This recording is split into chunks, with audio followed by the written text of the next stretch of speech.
Later tomorrow, breezy and turning much cooler with plenty of clouds as temperatures fall into the 50s. Sunny and nice for Sunday. The high rebounds to 70.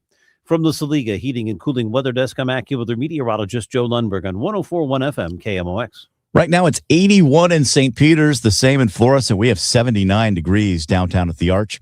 I'm Scott Jagow, KMOX News. Sandberg Phoenix serves your business in litigation, intellectual property, and products liability. We're more than a law firm. We're committed to your success. Learn more at sandbergphoenix.com. The choice of a lawyer is an important decision and should not be based solely on advertising.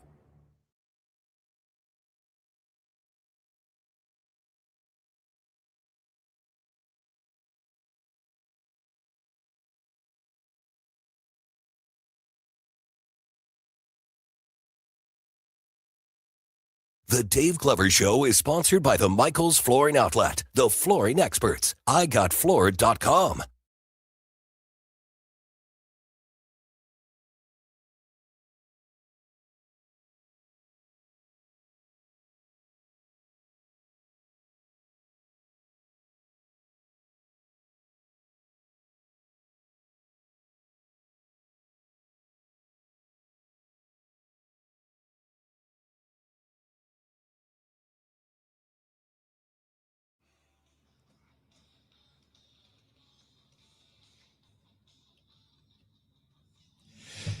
Good afternoon, St. Louis. DJS 104.1 FM, KMOX. Little White Lion going out to my favorite little boy, Kevin Wheeler from Michigan. They're no Pantera, but they'll do. They're sort of the Fanta orange of metal. Yeah. Look, they were perfect for their time in the sense that they were the ultimate glam rock hair band. Like, as far as like fitting in, they weren't that successful. They had that one record that was like where that song's on, but. Well, like, here's my thing with White Lion. Not how I expected to start the show. This is how we're going to break down White Lion here on KMOX. They're really good. Like, the guys in the band are really, I'm really sure good. they are, yeah. As opposed to, like, Poison. Like, all those guys in Poison are way better than me, but they're not, like, great musicians. Yeah. Whereas White Lion, those guys are really good.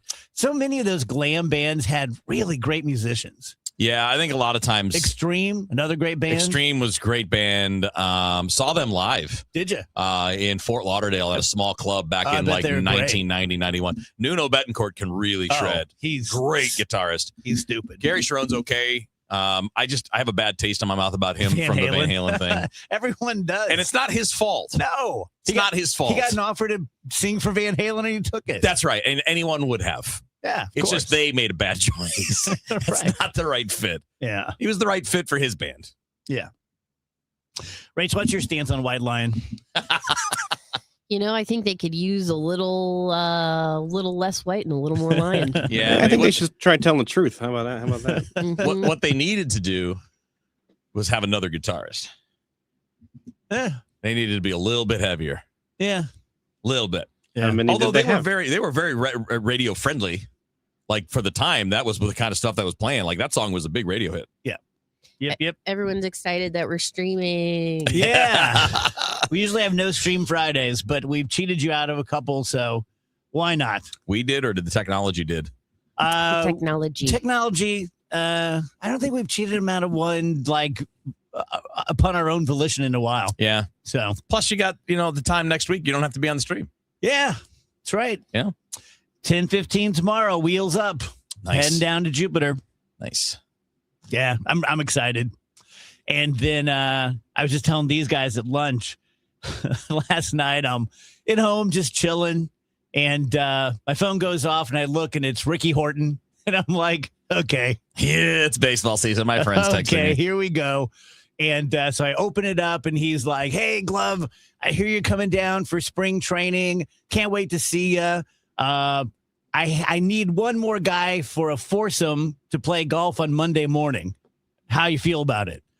And I'm like, I texted Wheels and I texted Steve, and I'm like, what's the right answer? And it's funny because I texted Steve, our boss, who's in Florida with clients, and I said, Ricky Horton just asked me to play golf. I'm a terrible golfer, but it seems like a great opportunity. And he goes, he's literally sitting next to me. And I'm like, don't doubt me. Don't say anything. Don't out me. And so I came back and I'm like, hey, I'm not good. And that's not a fake not good. That's a real not good. And he's like, oh, I don't care. It's going to be fun. We'll have a great time. And I'm like, who else is playing? He goes, it's me and you and John Tudor. Oh, no pressure. And then another guy who I don't know who it is, probably Pujols. And That's funny, man. yeah. So I didn't tell any of you guys this because I was ashamed. I literally door dashed golf spikes, which they're still sitting at my house. I haven't picked them up yet. So, because I don't have any and I'm leaving tomorrow and I don't want to show up in Ked sneakers. So, Okay. we'll see how it goes. Okay. That should be fun. That should be a lot of fun. Whose clubs are you using? I'm assuming they'll just Get have 'em at the some that club. I can, Yeah. that I can rent. At Typically. the club. Yeah. Watch you're playing at like Mar-a-Lago. We're playing it. How great would that be? Wouldn't that be something? Wouldn't you, I mean, seriously, would you be like, this is free? This is pretty wild. I don't know if they would let Dave in. Yeah. They probably have a file. Yeah, you on know him. what? Yeah. You know what? When you walk in there, I'm sure they have a blood test for TDS. Facial recognition. Also, this can't be good just for like the health of our radio studio. The door just blew open. No one pushed that open. That's Bob Hyland walking in. Oh, That's not good. that's a good Now one. it's kind of closing on its own. Well, I mean, wind has its ways. Yeah, well, that door weighs like 50 pounds. Yeah, I don't think it was fully closed. Yeah, I don't think so Okay. either. Yeah.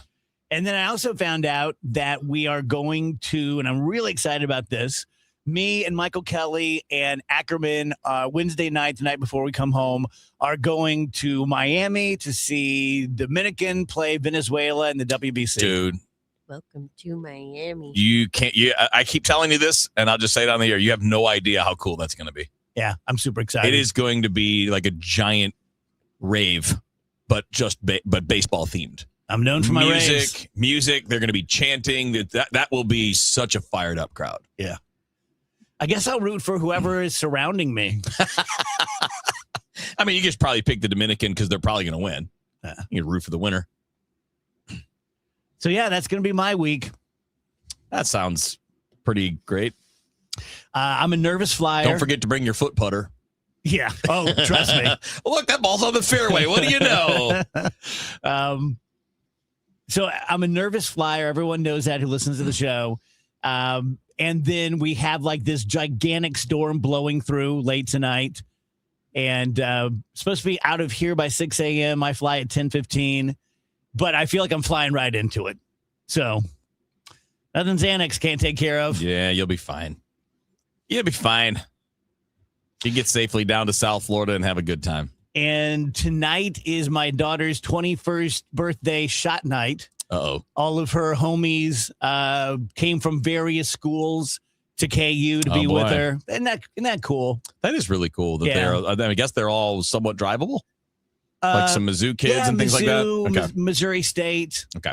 Isn't it great when your kids have great friends? Oh, yeah. Right? Yeah. It just makes you feel better about That's- the world. You just know they got people. Yeah. Got to have people. Yeah, the girls really take care of each other, Yeah. which is fantastic because unfortunately you have to. Yeah. Whereas boys usually try to abuse their friends. For laughs, of course. Yeah, the only thing That's why boys you're always trying to set your buddies up for something to do something stupid. the only thing boys do like that, it's like, hey, what's your problem, man? Oh, if there's a fight, your boys got Why you. don't you back off my boy? If there's a fight, your boys got you. But other than that, they're the ones trying to get you. Yeah, the one's trying to get you in trouble. The school downstairs, it's their first day with outdoor play. I don't know anything about running a daycare, but I would not want my 3 and 4-year-old child out there just in the middle of, I guess you call it a park. It's really just a city block with grass. And the what do you want to call it? The drug place just moves, almost weekly from this block to this block and that block. And it just makes me nervous. Also, my house is near a park. And during the summer, I hear the kids playing all the time. I don't remember screaming as a kid. Oh, wow. Yeah, like all the kids are just screaming. Like Yeah. I remember screaming. I don't remember personally screaming. I don't think I was a screamer. Yeah. I feel like it's kids be screaming though, How are you guys feeling Pretty today? normal thing. I feel a little better. All A little right. up and up. Mm-hmm. Still quite tired. Good, good. You don't got anything you want to talk about on a Friday? Anything on anybody's I'm mind? going to talk more about White Lion. No, not really. We can just play glam rock all day. That's a good send off. Yeah. Party like it's 1988. When I first started my show in 2000, of course I didn't know anything about anything, and I would end every show with a song. And then being me, you guys know how I like to sneak out early. I would play 2 songs. And it finally got to the point where I was playing 30 minutes of songs. And Jeff Allen, my first boss, who was trying to be very gentle with me, he was like, so this is what we call a talk station. And what we do is we talk. So I know you love your music, but maybe not play 30 minutes of tunes. I was like, oh.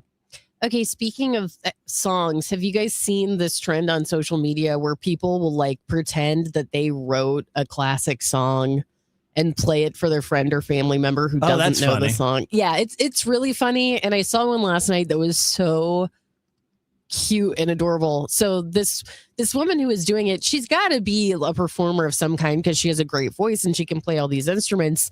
And she was pretending that she wrote the song Landslide by Fleetwood Mac. Uh-huh. And she's playing it for her friend. They're like, oh my God. Her friend was crying. Oh, that's great. And at the end, she goes, That's awesome. I can't believe you wrote that song about us. What a great Yeah. prank. It was so cute. What a great prank. Oh, man. Have you guys seen the movie? I think it's called Yesterday. Yeah.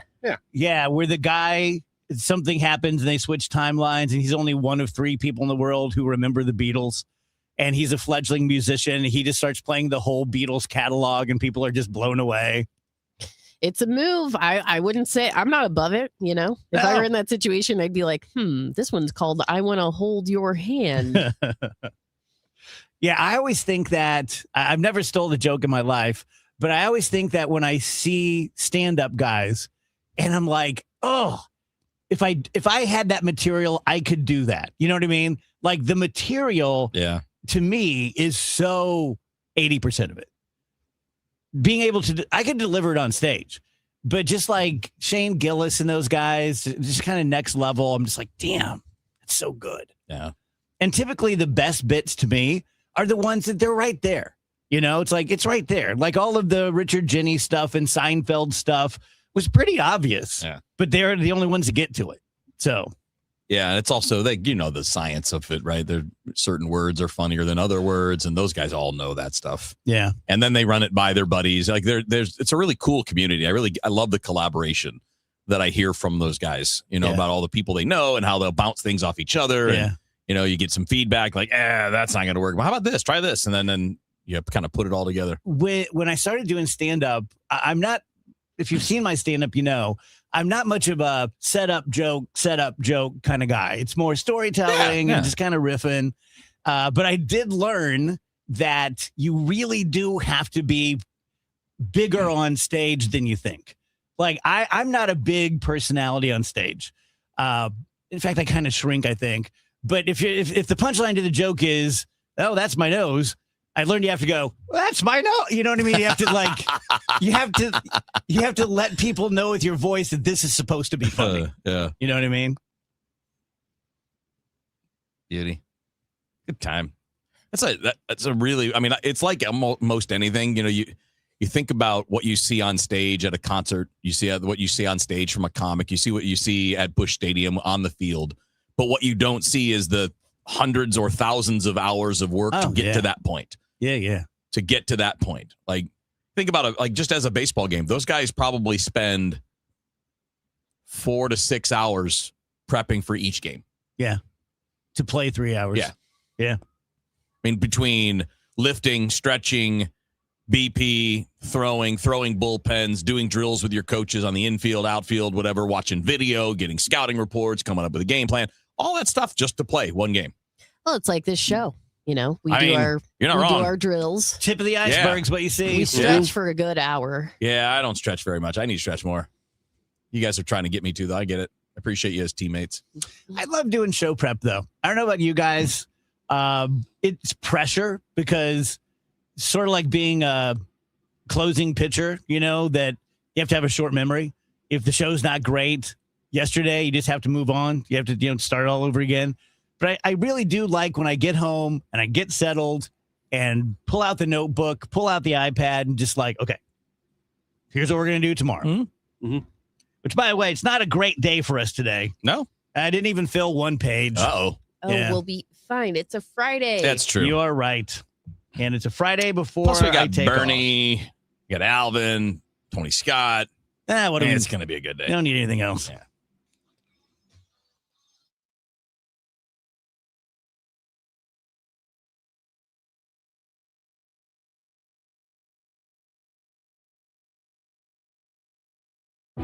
I'm John Morgan. There are many reasons to hire Morgan & Morgan for your injury case. Reason number 3. First, all lawyers are not the same. If my family had an injury case and I couldn't hire us, there are only about 3 to 4% of the lawyers out there that I would hire. And here's why. Most of them rarely, if ever, go to trial. They just take the last best offer. Hell, you can do that yourself. Do this. If you're looking for a lawyer, Google Morgan & Morgan results and see what comes up. It may shock you. Then Google the firm you're thinking of hiring and do the same. That may shock you as well. We became the largest injury firm in the world for a reason. We won a lot. $30 billion and counting. Morgan & Morgan, or thepeople.com. Who would I hire? I'd hire us. The choice of a lawyer is an important decision and should not be based solely upon advertisements. Past results afford no guarantee of future results. Every case is different and must be judged on its own merits. Carpal tunnel syndrome, heart failure that doesn't improve with common medicines. These are some signs and symptoms associated with ATTR-CM, or the cardiomyopathy of ATTR amyloidosis, a serious heart condition with symptoms that get worse over time. Amvuttra, vutrisiran, is a prescription medicine given by a healthcare provider that treats ATTR-CM in adults to reduce heart-related death, hospital stays, and urgent visits. In a clinical study, Amvuttra was proven to help people live longer and have fewer heart-related hospital stays and urgent visits over 3 years compared to placebo. Amvuttra lowers the amount of vitamin A in your blood, which can affect vision. Other side effects include pain in the arms or legs, pain in the joints, and shortness of breath. These are not all the possible side effects of Amvuttra. For prescribing information, call 1-833-256-2748 or learn more at amvuttra.com. Ask your doctor about Amvuttra for ATTR-CM. Bernie Miklas here for Saliga Heating and Cooling. Our family's called the Saliga family for 18 years, and we are grateful for Saliga's honesty, knowledge, and professionalism. They're the best. For more info, visit SaligaHeatingandCooling.com. Hey guys, Glover here for my friends at Zero Res. You know, they do such a great job. Beat the spring cleaning rush and call our cleaning heroes now. This month, buy one, get one room of carpet clean for free. Unlimited rooms of carpet. Visit ZeroResSTL.com and let them know that Dave sent you. One city, one voice. KMOX, the voice of St. Louis.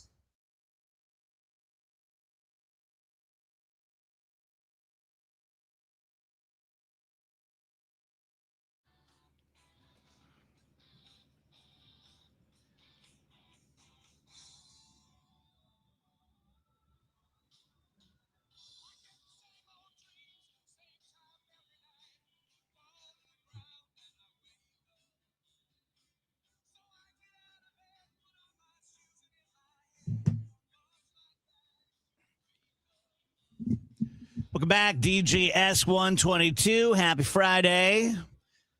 What you guys got planned for next week without me? It's a big party. Big party every day. We Yeah. were mostly thinking, Just a kegger on Monday.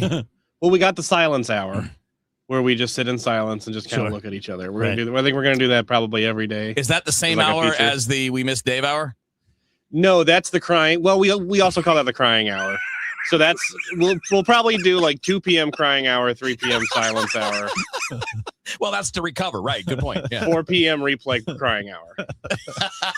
Yeah, replay in my memory. Yeah. Mhm. Yeah, that's what they should do. Someone write this down. If I die while you guys still know me, you should stop my funeral halfway through. That would be perfect. Right in the middle of the eulogy, just drop the curtain. Stop. Dave wanted to get out of here early. Yeah. Replay the first 10 minutes of the eulogy.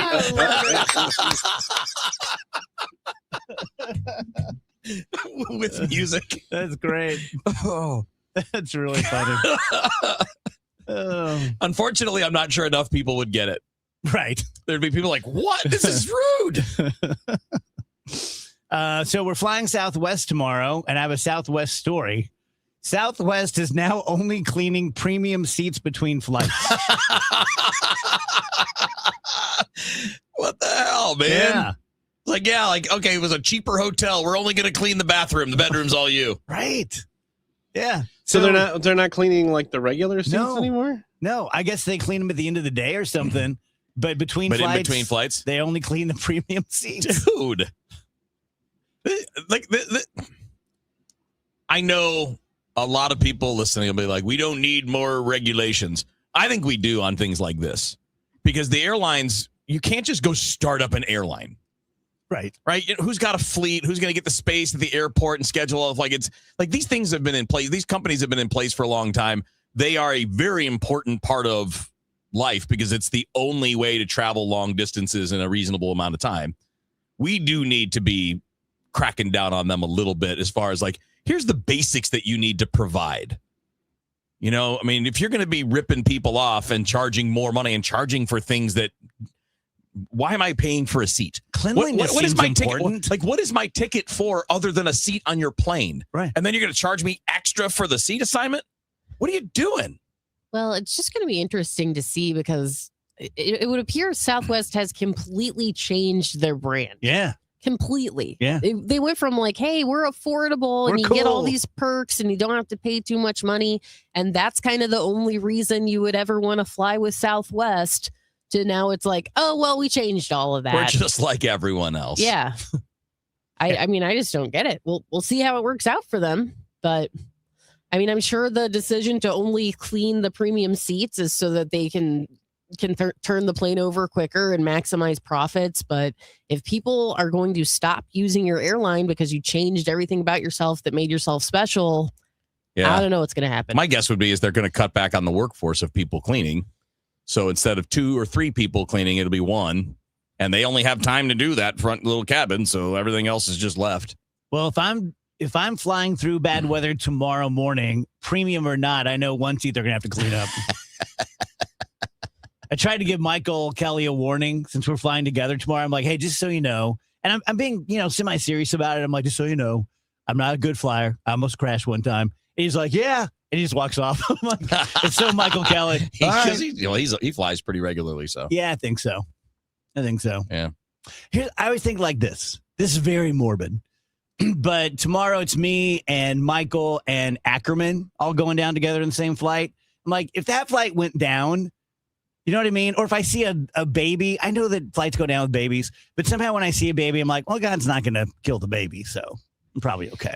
When was the last time a domestic U.S. flight went down and killed anyone? Well, fairly recently, but in the domestic United States, there was a plane crash that killed people. The one where they hit the chopper last year. Yeah, that was the military chopper's fault, right? Right.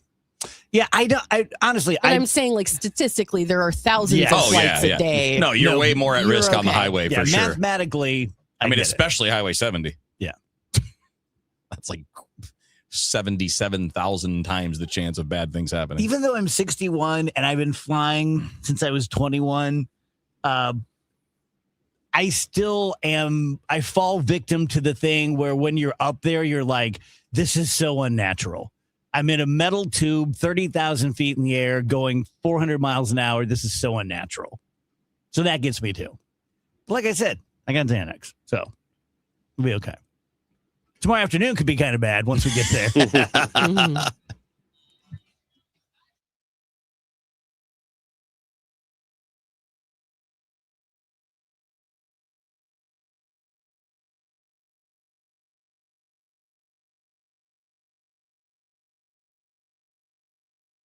Your ride home just got a lot less of this and a lot more of this. The 3-2 pitch with the runner going, a swing and a high fly ball. Deep left field, and it's a gunner. Kevin Wheeler, Matt Pauley, Bernie Nicholas. 3 voices, 1 hour, all Cardinals.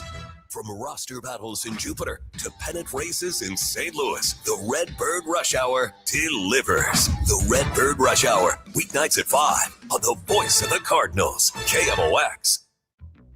This is the story of the one. As a procurement manager for a hospital system, she keeps every facility in her network stocked and ready. That's why she counts on Grainger to be her single source for thousands of products, from disinfectants to lighting, air filters, and more. And with fast, dependable delivery, Grainger helps her keep every facility stocked, safe, and running smoothly. Call 1-800-GRAINGER, click Grainger.com, or just stop by. Grainger, for the ones who get it done.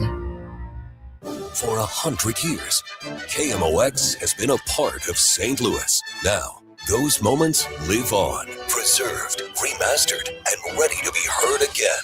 Discover KMOX from the Archives, a podcast featuring classic audio from a century of service. Sponsored by Overhead Door Company of St. Louis, the genuine, the original. The KMOX from the Archives podcast, available now at KMOX100.com or wherever you get your podcasts. Dreaming of college but worried about the cost? The Together Foundation is here to help. The Together Foundation is awarding 5 $1,500 scholarships to St. Louis area students who are ready to take the next step toward their future. Applying is simple, but time is limited, as applications will be accepted through March 31st. Learn more or apply at togethercu.org/scholarship. That's togethercu.org/scholarship. This community message has been brought to you by Together Credit Union.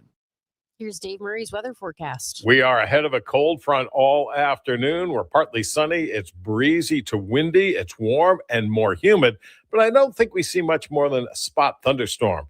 Basically a dry afternoon, 70s to near 80 degrees. The front comes in tonight. Showers and thunderstorms around. Some could be strong, possibly severe, though I don't think that's for everybody. It's a windy 57. Saturday, some morning showers and a couple of thunderstorms. They'll be ending during the morning, turning partly sunny going through the afternoon, breezy and 65. A chilly 41 Saturday night, and Sunday with the time change, sunny and nice, 65. We spring ahead. From the Saliga Heating and Cooling Weather Center, I'm meteorologist Dave Murray on 104.1 FM, KMOX. You can feel the Clydesdales circling the field. Hear the stands come alive. Smell the hot dogs, the popcorn, and cold beer in the air. See the crowd rise as the first pitch hits the glove. And just like that, a new season begins. The countdown is on until opening day, and tickets start at just $49. Don't miss St. Louis's favorite holiday. Get your tickets at cardinals.com/opening day. This season, step up to the ultimate game day experience with Cardinals all-inclusive tickets.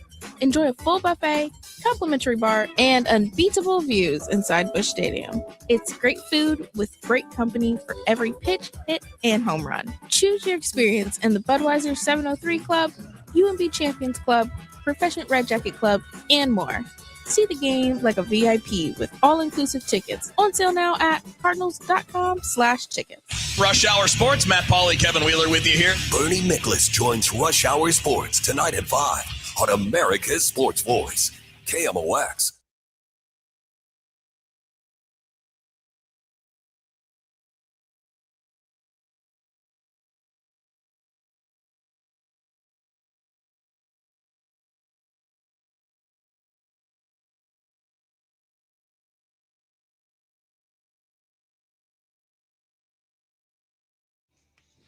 Welcome back, DGS and KMOX. Happy Friday, 1:32. Go to Sleep says, I remembered last night I played an acoustic show for you with my old buddy Brian from Autovane. I love Brian. In like 2009 with an old band, Stone Dog Diaries. Don't remember the place, but you were fun and nice. That's very, very kind of you. Thank you. Which is more important to you, fun or nice? Nice. Okay. Yes. Yes. That's always been very important to me. Yeah. I just, God,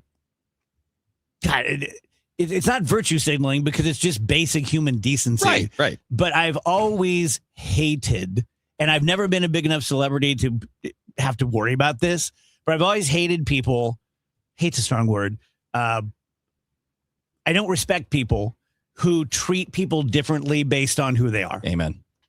Totally agree. If I could impart one rule to my kids, it would be that. Yeah. There's a rule written somewhere about that whole, like, if you'd like to be treated nicely, maybe treat other people nicely. I think that's from Highlights Magazine. I think that's a pretty good rule. Yeah.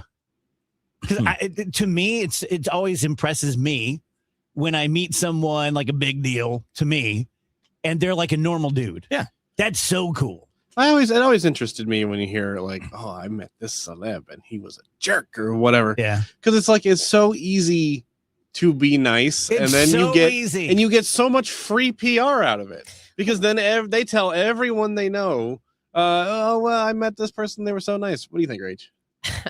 I mean, think of the people that come into this studio and they see you working as a producer, me running the board, and we get treated differently than other. You know what I mean? I do, and I don't really understand that so either. Disappointing. Like the amount of times that will happen. You can say it. It's Ranji. No, it's just like, oh, so you're just like, I'm not in your eyes. You look at me and you don't see an important person. So you're going to treat me much differently than you're treating the important people. Yeah, we are less than dirt to like the Alvin Reeds of the particular of the world. That guy comes in and it's just like, it's just less than stray. Tony Scott actually stepped on my hand the other day. He said lay down on the ground so my shoes don't get wet, and he stepped on my hand. But I will say this, it's never been like an actual big deal person. No. Right. It's always like, wait, so why are you being a jerk? I don't understand. No, for what it's worth, pretty much all of the like big deal people that we've had in here are very sweet. Yeah. That's very gracious. Yeah. That's been my experience. Like when I met some of my idols, like the bands, when I met Thin Lizzy and XS and Night Ranger. Night Ranger invited me to go have Subway sandwiches with them. Typically, in my experience, the more famous someone is, the longer they've been famous, the cooler they are. Because they probably went through their a-hole stage and they just realized. But here's what I've always thought. So I've been doing this 25 years. When I was about 2 years into it, I kind of had a big ego and thought I was a big deal. And then one day, I forget if someone said something to me or if I just thought it. I thought, you know what? No one even knows your name in Chicago. Right? Yeah. And if I were the biggest deal in Chicago, no one in New York gives a rat's ass. Oh. It's all so relative. And to kind of just like put a roof on that, I always think no matter who you are or how cool you are or how rich you are, famous you are, you're still just a human. You're just a dude. And it could all go away in a heartbeat. And then you know what I mean? Mm-hmm. I just don't. There are people like I'm playing golf with Ricky Horton and John Tudor on Monday. That's a big deal to me. I'm going to be nervous. Those guys are big deals. But I'm sure by the end of it, it's just like, oh, yeah, they're dudes. They're just dudes. This guy. Everyone's got problems. You never know what's going on behind someone's closed doors. I learned that in life. Just can't judge too much. Unless it's Trump. Well, I mean, it's not based on like one little interaction. It's based on what? 45 years of public life? Mm-hmm. Dave Hines says, but imagine having your entire personhood be based on a 30-second interaction. Yeah. I'm sure that happens to famous people. What I'm referring to, that's not what I'm saying. Yeah. There are people who are legitimately like, if they don't think you're important, they're not even going to speak to you. And then an important person walks in and they light up and they're suddenly like a super nice person. Mm-hmm. Yeah. And it's incredibly disisappointing to see. I've never seen anyone do that. Especially not someone named because you're Marshall one of the Falk. people they're nice. Oh, okay. Okay. I get it. I was gonna say because you're one of the ones they're nice to. No. There's something Listen, dude, you got to understand, like, one of the last things that generally speaking, any professional athlete wants to see is somebody holding a microphone. Yeah. They're not looking forward to seeing, one of us walk up there. I mean, again, not everybody, but the people that are like that, the people that are cringy. Yeah. Yeah. My very first taste of that, probably 2002, I was invited to be a celebrity host or something at some sort of a fashion thing. And obviously I'm not a fashion guy. And so I showed up to the event, and I was at like table 5. So I go walking up to table 5, and there are all these beautiful people all decked out and everything. And I said, "Oh, hey, I'm Dave." And they're like, they couldn't have been more dismissive. They said, "This is a private table, and we're expecting 2 more people." And they were just terrible. And then the person running it walked up and said, "Oh, this is Dave Glover. He's our celebrity, blah, blah."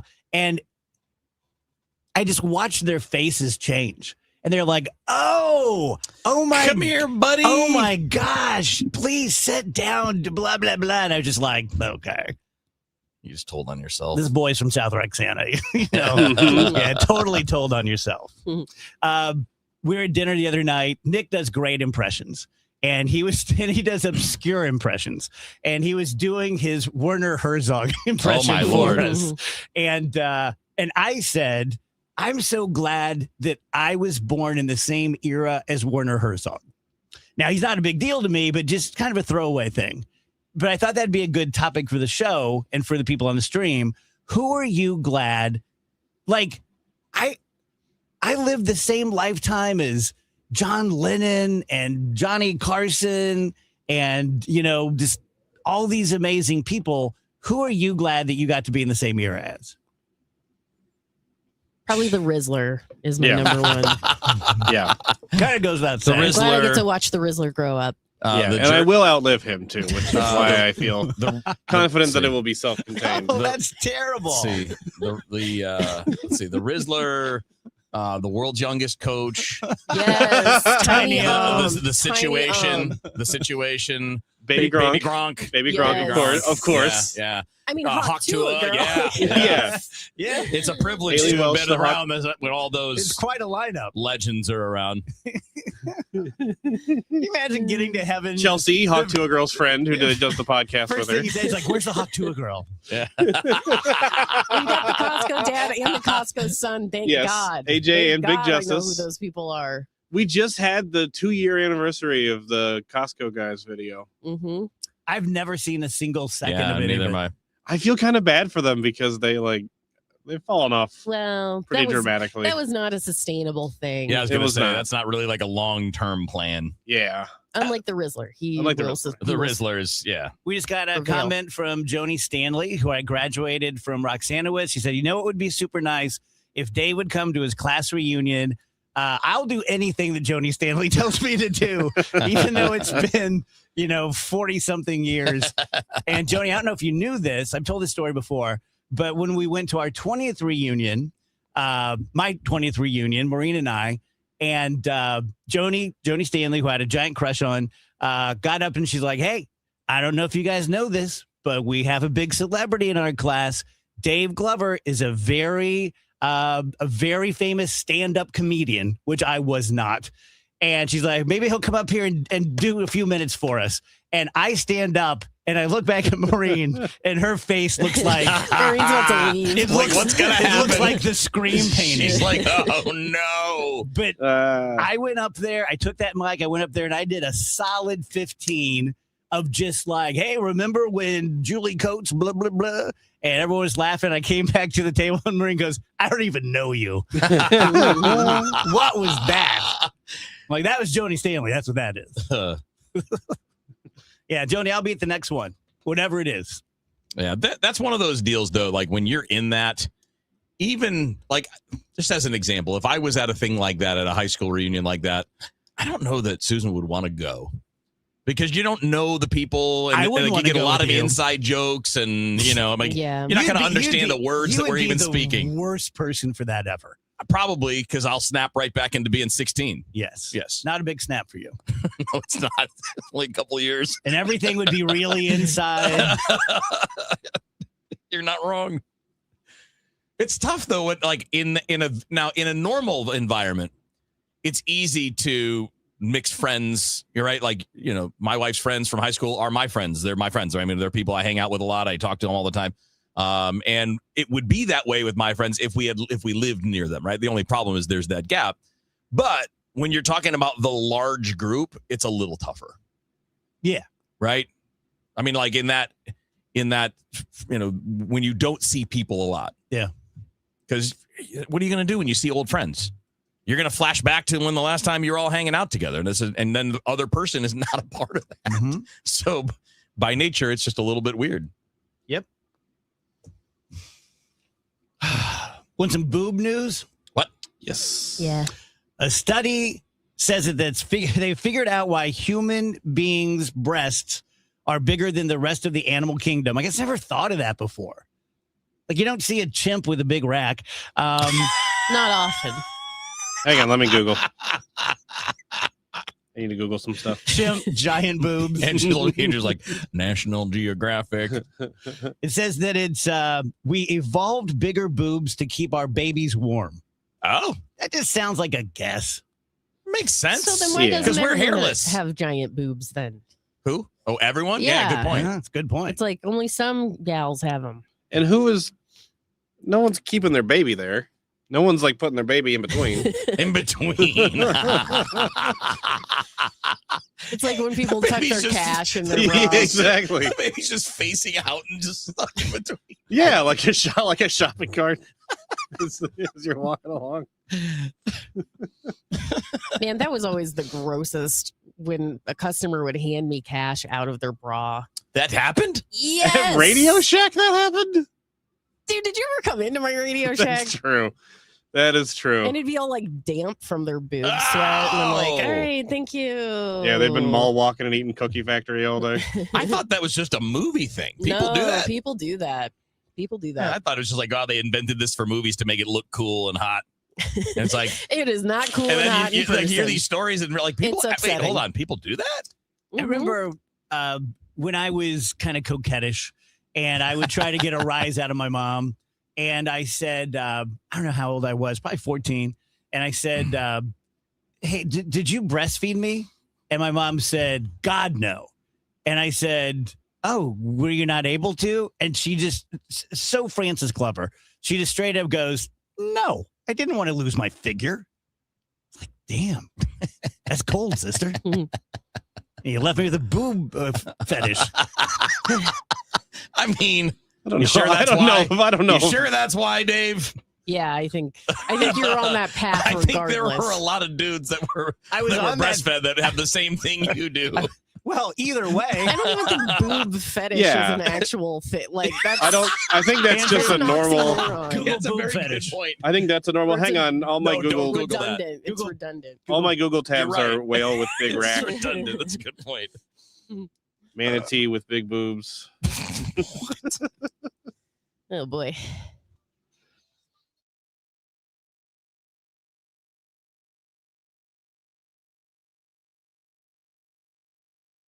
Make your reservations now for the 2026 Women of Achievement Award Luncheon, presented by KMOX. The award luncheon takes place Tuesday, May 19th at the Ritz-Carlton, St. Louis, and celebrates 10 outstanding volunteers from across the St. Louis metropolitan region. Doors open at 11:15, and the luncheon runs until 1:30 p.m. Reservations are just $60 per person. Sign up and find more details now at KMOX.com/events. Retiring soon? Get the information you need by joining Kyle Jones and Matt Allgeier of Vira Capital Management for your retirement highway, Sunday mornings at 9:30. Investment advisory services made available through Pine Ridge Advisors, LLC, a registered investment advisor. Securities made available through AE Financial Services, LLC, member FINRA and SIPC. If anyone calls or messages you about investing your money and promises quick profits, guaranteed returns, or can't miss opportunities, stop.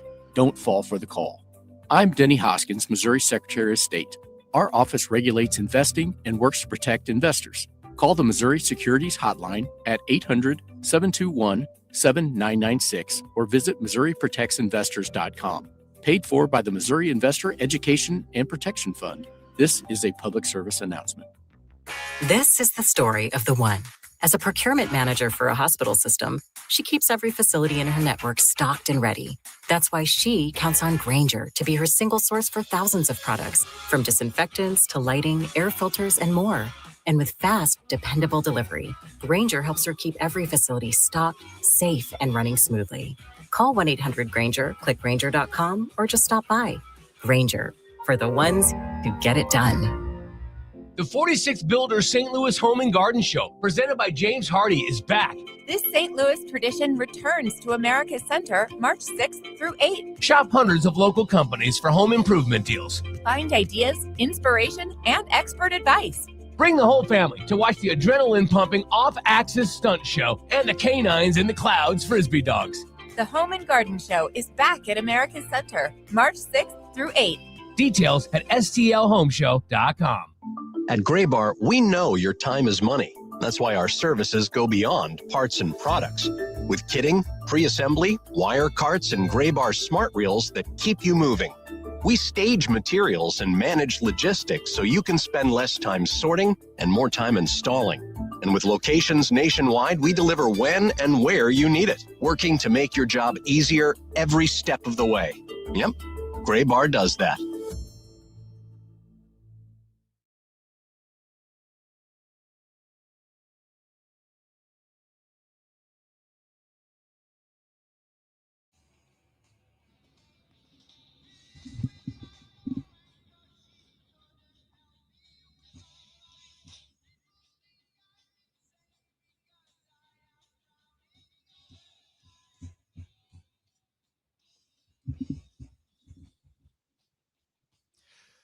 Welcome back, DGS on KMOX.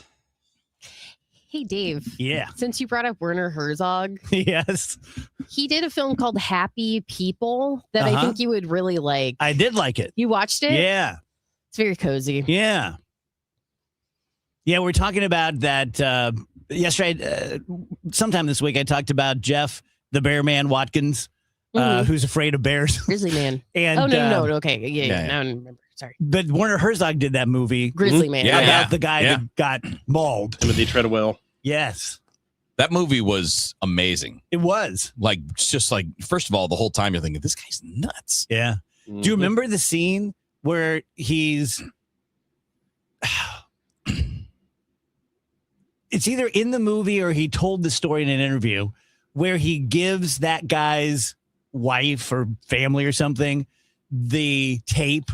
Yeah. So it's his ex-wife. His ex-wife. Yeah. And what he does is he listens to it and he tells her, like, you should never listen to this and you should actually destroy it. Yes. Yeah. Yeah, he like sits there and listens to it, and then he's like, And there's a tape. Must never There's a tape listen to out there this. that I've heard that's horrific, but I guess maybe it's not the tape. It's I'm probably guessing not. it's. I'm guessing it is. I mean, you'd think it is the tape. You think the lady took the tape and was like, I'm putting this on the internet? Things have a way of getting onto the internet. I don't know why. I don't know how they get there. I don't know if she would have done it or whatever. Things just have a way of making their way out. I don't know. I mean, there are a lot of people that, well, I don't know, maybe not. Maybe Werner Herzog was the only one that had access to it, but who knows if a production person had it or the audio guy had it and then later on just, had a copy. You called him Werner because you're fancy and you can speak French. Isn't that his name? No, he's German. I know, but you think you're fancy because you can speak another language and we can't. That's how he says his name. Because he's German. I know. And you're not. I know, but his You're name's German. Irish. I would like him to American. I would like him to pronounce, our names at least reasonably close to what they sound like. Kevin. Yeah. That's how I would say your That's a good one. Kevin. That was good. Wheeler, don't ever listen to the tape. Destroy the tape. Yep. Oh, yeah. Oh, yeah. What in the world was that? You guys, they weren't even looking at each other. It's like, yep. Oh, yeah. Oh, yeah. Rachel, I thought of you last night. I read an article on something called paradoxical insomnia. You should look it up. And it's basically this concept that sleep doctors have that your brain tricks you into thinking that you're awake longer than you are. Like, how many times we come in and say, I slept an hour last night? Yeah. And what they're saying is, no, you probably slept 5.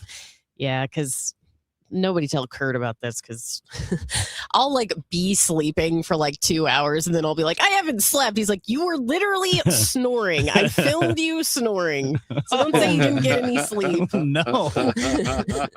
Do you snore? Apparently. Oh. That's what he says, but I think he's lying. And you're really bad, right? Not what I used to be. Like we can sleep in the same room now for a while. No way. I have a mouth guard though. If I don't have you mean the mouth like guard, me and you? Well, I'm sure. That's fine. Any other we. But no, the mouth guard makes a big difference. Okay, if we had to have a slumber party at the radio station and we all had sleeping bags and we all had to sleep in this studio, how do you think that night would go? Horribly. Terribly for all three of you guys. Horrible. Really, really, really bad. Bad for all of you. He'd be snoring. I'd be asleep and snoring. You'd be farting. I'm not bad. I'm a bad snorer too. Rachel's still getting it for the motorcycle yesterday. I know. I should have never said excuse Lord knows me. that Andrew and I would be the ones dropping bombs. I just snore a lot. I know that. I'm a snorer. I didn't know until I started sleeping next to people and they started saying, boy, you really snore incredibly loudly. Yeah. Have you ever, I obviously haven't, but are you worried at all about like sleep apnea? Oh, yeah. It causes giant problems in my life. It's probably why I feel so terrible all the time. So I'm getting like 1% as good sleep. I don't know how to do that. You don't know how to go to the doctor? I don't know. Who was the doctor that you go to about that? You don't have a doctor? No. You don't have a general practitioner? I haven't been to the doctor in like 12 years. That's what you need to change. You get your annual visit going. Go find one in all. Like Andrew. There's nothing that happens where I'm like, I better go to the doctor about this. You do a 1 year, like every year they check you and make sure nothing's going wrong. Like you don't have cancer and you don't have sleep apnea. Well, let's start with that. I'm just saying, if you don't get checked, you don't know. I feel like you would know. No, you don't. How do you think you find out if you have like high A1C or high blood pressure or any of those things? What is A1C? It's the thing that can indicate whether you're pre-diabetic, diabetic, whatever. Like, how do you know if you don't get blood tests done if you're not getting checked? You're not going to just like feel it. Werner had a high AIC. Did he have a high A1C? A1C. He had a really high AOC. Everyone said, I bet it was really annoying. Yeah, not even qualified. Doc lately been feeling like a hot Puerto Rican. I don't know. That's really annoying and does contradictory things. Wow, I just add that on there. Well, because she does. He's taking no prisoners today. She's all about the we got to take care of the people, but I'm going to wear a $75,000 dress to a show. That was dumb. That was dumb that she did that. I will those things against you when you are doing things that are really not working together, you know? Mm-hmm. Is she still like in government? I feel like we haven't heard anything from her in a long time. I think she's one of the names being tossed around for president next time. Oh, boy. That's not going to work.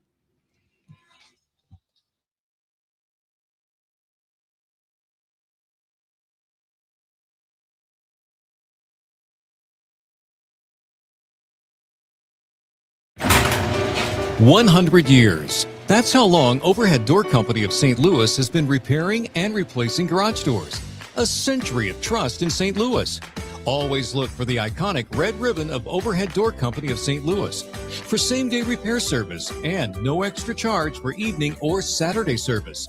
Trust your friends at Overhead Door Company of St. Louis. Schedule online at overheaddoorstlouis.com. That's overheaddoorstlouis.com. When it comes to planning your retirement, there's a lot to think about. Portfolio management, tax planning, and retirement income just to get started. Steve All and his team at the All Financial Group focus on those things and more. Their goal is to help you achieve your goals. Call 636-230-8824 or online, yourmoneymattersstl.com. Investment advisory products and services made available through Impact Partnership Wealth, LLC, IPW, a registered investment advisor. Insurance and annuities offered through Steve All, NPN number 153-07419.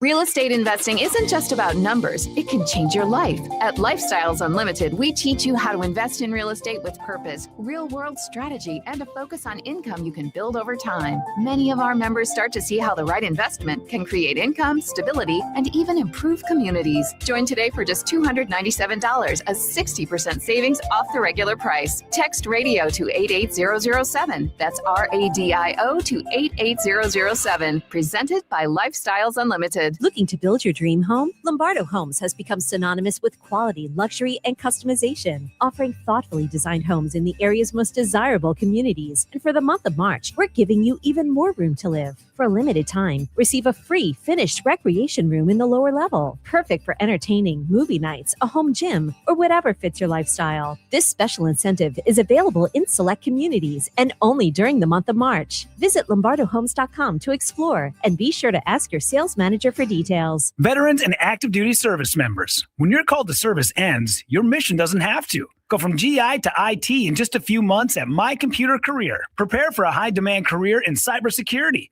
protecting people, systems, and institutions from real cyber threats. Cyber warriors are needed now. Will you answer the call? Go to mycomputercareer.edu/CWP to learn more. That's mycomputercareer.edu/CWP. An Elite CompTIA certification partner. VA education benefits are available to those who qualify. My name is Whitney Allen, and I'm a widow. My husband, Ryan, died. We never thought we'd ever have to use life insurance, but the unexpected happened. With Ethos, signing up was fast and 100% online. You can get a quote in seconds, apply in minutes, and get same-day coverage. No medical exams, and you can get up to $3 million worth of coverage. I'm grateful we were prepared. Get your free quote at ethos.com/radio. That's ethos.com/radio. Paid spokesperson. Time spent on application may vary. Online health questions required. Is your home, business, or church looking tired, chalky, or in need of curb appeal?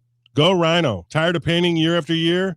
Go Rhino. Our unique 3M ceramic technology is perfect for brick, stucco, aluminum, steel, color lock masonite, and more. It's backed by our 25-year transferable warranty to not chip, crack, or peel. Great if you're staying, and even better if you're selling. Our ceramic coating allows you to maintain all of your architectural features. The decision to do vinyl will leave your home looking like a plastic moldy box. With Rhino Shield, in 15 years, your home will still have that, wow, it looks like you just got it painted. We've done large condo complexes, parking garages, pole barns, and commercial strip malls. We coat sloped and flat roofs to extend their lives too. Evaluations are free. 877-25-RHINO or 877-25rhino.com. See what we did there? Genius. Tell them, ladies. Don't paint, don't vinyl, go Rhino Shield. Never paint your house again. Rhino Shield. The trusted voice of St. Louis. KMOX AM St. Louis. KMOX FM Hazelwood. Always live on the free Odyssey app. At 2 o'clock, it's partly cloudy and 78 downtown at the Gateway Arch. Good afternoon. I'm Scott Jagow. Our top story this hour, the Trump administration confirms Russia has been providing intelligence to Iran in the fight against U.S. forces. Russia has been providing Iran with the locations of U.S. military assets, including U.S. warships and aircraft, taking an indirect role in the U.S.-led war against Iran. White House Press Secretary Caroline Leavitt was asked if this will hamper U.S. efforts to broker a peace deal that could end Russia's war against Ukraine. It's something this administration still wants to see and something I know the president will continue to work on. Secretary Leavitt did not comment on whether President Trump has expressed frustration to Russia's President Putin over the intel sharing with Iran. Linda Kenyon, CBS News, Washington. Iran can hit the U.S., Israel, and other countries with more than just bombs. There are concerns about cyber attacks. Cybersecurity attorney Lisa Soto says her biggest worry is an attack on key infrastructure in the U.S. Bringing down the electric grid, contaminating our water supply, affecting hospitals and healthcare, affecting our financial framework in this country. She says possible cyber attacks from Iran might not even originate from that country. In a number of countries, we're seeing criminal actors partnering with nation-state actors. So there's an intermingling of the sort of espionage component of cyber attacks with straight-on cyber crime. From the KMOX business desk, the jobs report is out, and it's not good. American companies slashed 92,000 jobs last month. That was worse than expected. And there's more, says CBS analyst Jill Schlesinger. The federal government lost an additional 10,000 jobs. Since peaking back in October of 2024, the federal government has shed 330,000 positions, or 11% of its workforce. Stocks have been taking a beating on the numbers and higher oil prices. The Dow's down about 425 points, a little under 1%. The NASDAQ and S&P 500 are down a little over 1%. The Milan Cortina Paralympics open today, but Iran's only athlete will not participate. He's staying home because he can't travel safely due to the intensifying conflict in the Middle East. Also, some countries are boycotting the opening ceremonies because Russians are allowed to compete in the games. Shohei Ohtani put on a show today at the World Baseball Classic in Tokyo. He hit a grand slam in the second inning to propel Japan to a 13-0 win over Taiwan. Actor Timothy Chalamet and Bad Bunny were both at the game. Now your weather forecast. Times of sun and clouds, breezy and much warmer this afternoon. High 81. The record is 85, set in 1956. Mostly cloudy, breezy, and very mild tonight, though 63. Look for a couple of drenching thunderstorms late tonight and first thing tomorrow that can produce flooding downpours, hail, and damaging winds. Later tomorrow, breezy and turning much cooler with plenty of clouds as temperatures fall into the 50s. Sunny and nice for Sunday. The high rebounds to 70. From the Saliga Heating and Cooling Weather Desk, I'm AccuWeather meteorologist Joe Lundberg on 104.1 FM KMOX. Thank you, Joe. Right now it's 82 in St. Peter's. We have 80 degrees in Florissant, 78 downtown at the Arch. I'm Scott Jagow, KMOX News. Weather sponsored by Renner Garage Door, forward and back, RENNER. Cardinal Cowboy here. Renner Garage Door has you covered. Renner's been turning garage doors from zero to hero since 1966. RennerDoorSTL.com. RENNER. The Dave Glover Show is sponsored by the Michaels Flooring Outlet, the flooring experts. IGotFloored.com.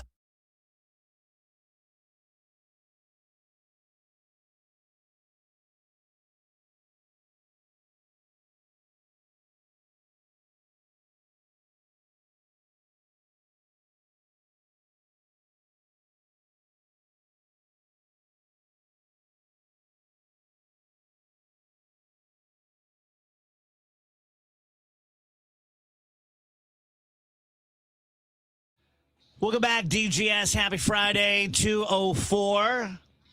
I will be out next week at spring training. The guys will take good care of you. So the NHL trade deadline passed about 4 minutes ago. We know of one. Rutherford saying that you can maybe expect more because it might announce them after the trade deadline. Yeah, that was Strick. Andy Strickland tweeted that part of it. But yeah. So Shen. Yeah, Braden Shen is going to the Islanders. And I got to be honest with you, I would not have expected the return that they got. They got a first-round pick, a third-round pick, and a prospect. We don't know the prospect yet. At least I haven't seen it. I would imagine it's not an elite prospect. I mean, getting a first-round pick for Braden Shen at this stage of his career is really good.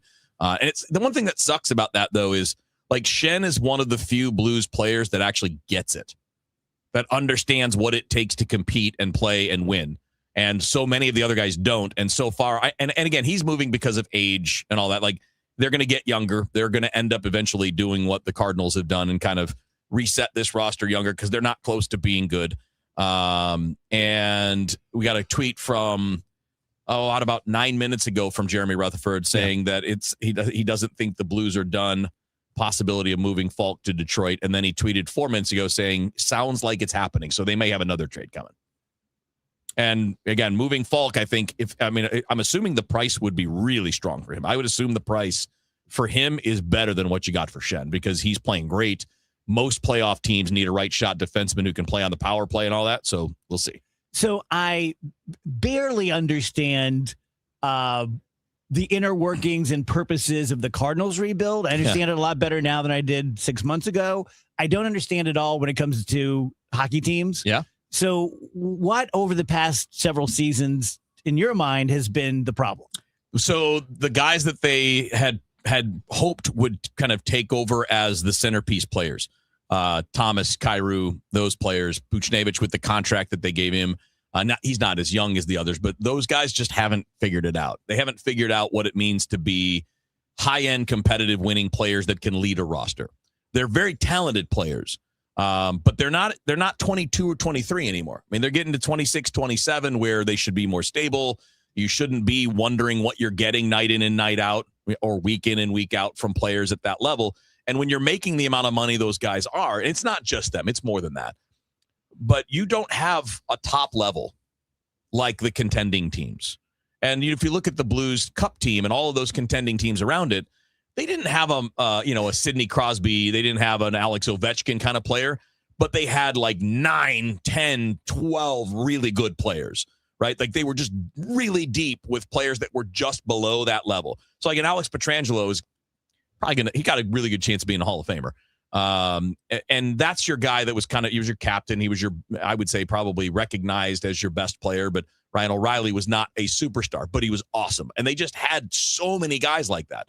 And right now they don't have the leadership skills. They don't have people that really understand, at least by appearances. And I do think that there's a good bit of players that they're given bad contracts. So a lot of that is on the front office too. The Buchnevich contract was a terrible idea. And it's working out terribly. So I don't know exactly. It's not one thing, but they need the same idea as the Cardinals do. Is they just have to get past the mistakes that they've made. You've got to reset it by getting as many picks and prospects and young, talented players as you can. Move on from players that are not going to be a part of your team when you're good again. So that means guys, basically anything with 2 years or less left are guys you should probably moving, and Falk fits that. Do you like Montgomery to bring the next team along? I do. I think Monty's great, man. No issue with their problem is not the coach. That is not their problem. And honestly, it probably hasn't been at all for the last few years. Perubi wasn't the problem. The roster's the problem. And it's very, very much like the Cardinals. I mean, it's almost the exact same idea, different reasons, different things about it, but similar idea that, we can change coaches all we want. It ain't going to change a damn thing until you fix this roster. And by the way, it looks like the Blues are getting a first-round pick and a third-round pick from Detroit for Justin Falk. Okay. Let's get in the Wayback Machine. I saw a TikTok the other day of Gretzky and Hull playing together. Why did we trade him so fast? Gretzky? Yeah. I don't think they traded him. He's a free agent. Oh. And I believe there was something. Unfortunately, I wasn't here at the time, but my understanding was there was a contract difference, and he went into free agency and got big money. Wow. Got to pay Gretzky. You would think if you're trading for Gretzky, you would pay him to stay. Yeah. His wife's from St. Louis, the whole, you would think that. And you look at all the other greats. Brett Hull stayed for as long as he did. It's not like they had a hard time keeping star players around. Everybody that's come here as a Blues typically loved it and wanted to stay. Interesting. Yeah, it's certainly one of those things in that era that is a regret. Rach, what's a pet phone? Okay, I saw this on, I think I might have seen it on the KMOX website. But basically, it's this new invention where you can hook something up to your pet and it gives them an opportunity to call you and hear your voice. And then you'll be able to see your pet. So it's triggered by, you are going to have to train your pet on this. So a dog would have to jump in place 3 times in a row in order to make the call. Oh my God. And a cat would have to leap onto something a couple of feet off the ground in order to make the call. But, they say there are studies that show that our pets can tell our voice, and maybe if they want to call us during the day, this is a way for them to get a hold of us. When I initially saw this, I was excited because I'm like, man, if there was a way where if I'm like away on a trip or something and I could actually talk to Lucy and she would know it was me, that would be incredible. This is not that. This is a step above like having whoever's watching your pet call you on the phone and hear each other's voices from there. But I mean, it's cool that they're developing things like this. Currently it does seem like a bit of a scam. But yeah, I'm glad that this technology is in the works, and maybe someday it'll get a little bit better. I feel like pets would just call you over and over and over. Well, that's what everyone's saying. I would be so pissed off if Gigi was calling me every 30 seconds at home. Part of this is where pet owners, you got to cut the cord when you're not there. I don't want to. I am not no, happening. I'm saying when you're not there, you don't need your pet calling you. Your pet's fine. I am the biggest pet owner. Like I love my dogs. They're part of my family. They don't need a phone to call me. They're fine. They're sleeping. I know what they do when we're gone. They sleep. That's what they do. Because that's what they do when we're there. They're just sleeping all the time. And my experience too is that the dogs don't always pick up what's on the phone. My dogs, like especially the boy R2, he watches TV. He sees animals. He gets mad at the TV and charges it when people fight. Like he sees what's happening. But if you put him on the phone and he hears a voice, he doesn't recognize it. Yeah. Like he doesn't recognize my voice, my wife's voice, my kid's voice. But if he sees, if you say their name, he gets excited because he knows the name. Like, I'm not sure every dog hears the voice the same way through that little box. It reminds me of the buttons that got really popular, the pet buttons. Where Yeah. it's like, the dog says that he misses me and I'm his mommy, and also he wants food and he wants to go to the park. And it's like, the dog is just mashing whatever buttons you put in front of him. Like, he's not understanding English and then speaking English to you Right. through the buttons. They understand that is not happening. that when I pushed this button this time, I went outside. Yeah. And if you keep doing that, they will make that association. Like, this button means outside. This button means a treat. Because when I hit that one, you gave me a treat. And then you do it again and again, and they know what to expect. But you're right. They're not using language. They're communicating in the way that they do, but they do that even without buttons. Like, your dog will come tell you when they want something. They'll paw at you. They'll bark at you. They'll, make other kinds of noises. They'll bring you a toy, whatever. They know how to communicate. Yeah, I'm trained in much the same way. And I mean, when anytime He doesn't know what he's saying. He doesn't know what he's saying. I'm just mashing the treat button over and over again. I wish I had a chimp with really just big, gave you a really burger. big boobs that could text Oh me. my gosh. Collect call from it. Dave's already mashing yes, accept. Yeah, I'm not gonna. I hate to disagree with the scientist, but that doesn't sound right. Oh, it's the old ball and chain calling me again. Wheels, you want to talk about how dumb you are? Oh my God. I mean, there've been a few of these in the last few days, but normal thing. It's time for an oil change with one of our cars. Take it into Greg Damon at Sparkstown Auto because Greg's my best friend and we're buddies and he's great and they do great work. And also I'd say, Greg, just check it out, man. The back hatch doesn't work anymore. It's not doing anything. Doesn't matter if you're using the key fob, the button on the door, the button in the car doesn't work. And they're doing all that yesterday, and he sends me a picture of the dash of my car where the button is to open the door, and next to it there is a button that says here's what it says. The button says power door on off, and it is switched to off. So for weeks, it's not been working, and I'm racking my brain trying to figure out why this damn thing's not working. And one of us just hit the button and turned it off accidentally instead of on, leaving it on, and that's it. That is how good I am with automobiles when it comes to understanding what's going on. Didn't even think to check that little button right next to the button where you push it to open the gate. It would be so cool to know anything about cars. Oh God! Right? Like I'm probably even worse than the on-off switch and not understand. You know what I mean? Like I have no idea how anything works in a car. I was finishing my shift at Mr. Donut when I was probably 16. And I was driving, don't get jealous, I was driving a black Granada with gold wheels. Oh, boy. Yeah. Ooh, high living. Yeah. And the Latin Kings. So I turned it on and pressed the gas, and it didn't move. It just like rocked back and forth.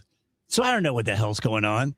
So I call my dad, who's of course extremely patient, and so he drives from South Roxana to the Eastgate, wherever it was, and he puts his head in there, and I just hear this long line of curses and how stupid I am, and I had somehow put on the emergency brake, and I didn't know about emergency brakes, so that was a bad one.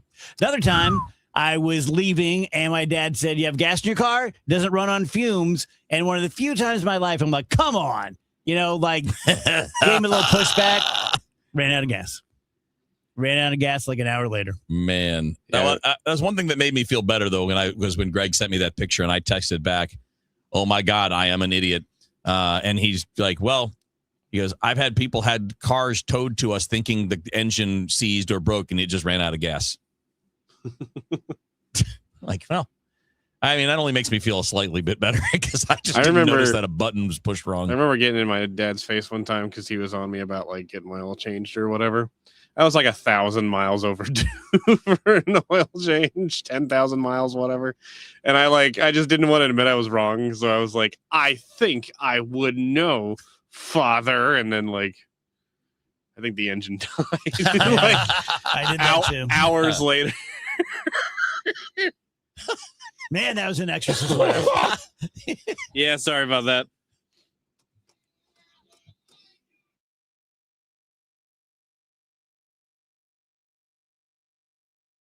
Are you looking for a podcast about pro football that doesn't put you to sleep with an avalanche of analytics or insult your fandom with brainless hot takes? Well, hi. I'm Dan Hansis. And I'm Mark Sessler. Oh, hi, Mark. And we're the hosts of Heed the Call, the NFL podcast you've been waiting your whole life for. Heed the Call covers every game, every storyline, everything that matters, and we do it all with a touch of mirth. Football is fun. Why shouldn't your football podcast be the same? Follow and listen to Heed the Call NFL podcast wherever you get your podcasts. Too many tools, too much stress, and way too many bills. Odoo replaces it all. One connected platform for every part of your business, so you can work faster, smarter, and for less. Odoo, the only software you'll ever need. Try it free today at odoo.com. That's ODOO.com.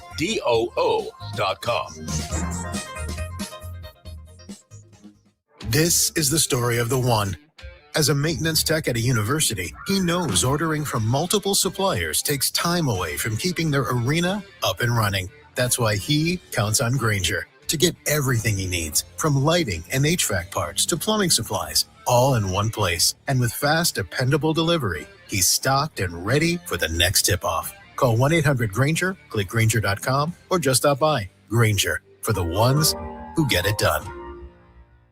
If you owe back taxes, listen carefully to rule number 1. Never go up against the IRS alone. They're cracking down, freezing bank accounts, garnishing paychecks, canceling passports. Even your home or business could be at risk. But here's what they don't tell you. The IRS has powerful tax relief programs that could save you thousands if you qualify. That's why smart people call Optima Tax Relief, America's #1 tax resolution firm. Nobody knows these programs like the experts at Optima. Their team of tax attorneys and licensed professionals have resolved over $2 billion in tax debt for people just like you. The IRS is not stopping, so don't wait and don't take them on alone. For tax help you need, for tax help you can trust, call Optima today for a free consultation. Call 800-348-0269. 800-348-0269. 800-348-0269. Optima Tax Relief. Some restrictions apply. For complete details, please visit OptimaTaxRelief.com. Considering buying or selling a home? When it comes to the Gelman team with eXp Realty, numbers don't lie. Over 1,500 Google and Zillow 5-star reviews, nearly 6,000 homes, and $2.5 billion in real estate sold. Call 314-336-1991, thegelmanteam.com. Renewal by Andersen is the #1 window and door brand for customer service. Schedule your free inspection today. Call 877-WINDOWS. That's 877-WINDOWS. Or head to rbastl.com. Yesterday, today, and tomorrow. KMOX, the voice of St. Louis.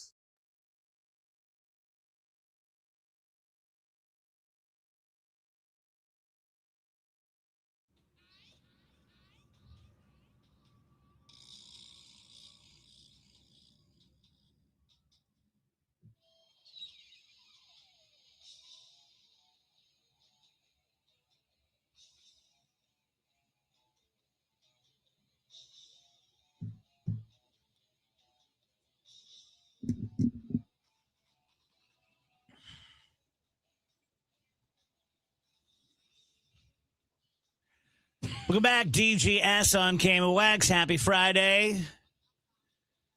So guess what I had for dinner last night?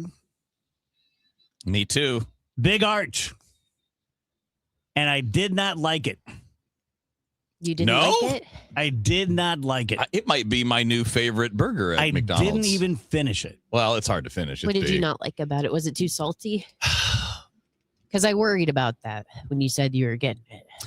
Do you remember back when I was in my Lenny Kravitz stage and you told me, Dave, from now on when you get dressed, before you leave the house, take off one accessory. Yeah. That's how I felt about the Big Arch. Yeah. Yeah. There's a lot going on. A lot going on. Yeah.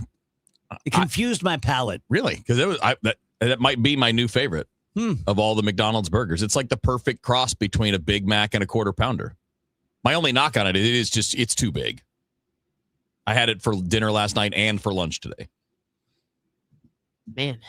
You had a leftover McDonald's burger? Yeah, half of that. Which is basically the size of a Quarter Pounder. How did you prepare it today? I just microwaved it today. I was lazy. Oh. It's just McDonald's. There's only so much you can do with fast food reheating.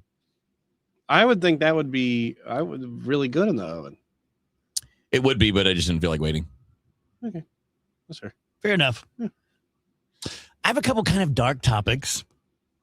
I was thinking last night, just watching the war and everything going on and watching people hate each other. And I thought, if we're really honest with ourselves, not protecting ourselves, do you think that hate is one of, if not the primary defining attributes of being human? Just looking all the way back, as far as we have history, we have people hating each other, going to war, killing each other, violence. I don't know of any time in history where we didn't have that.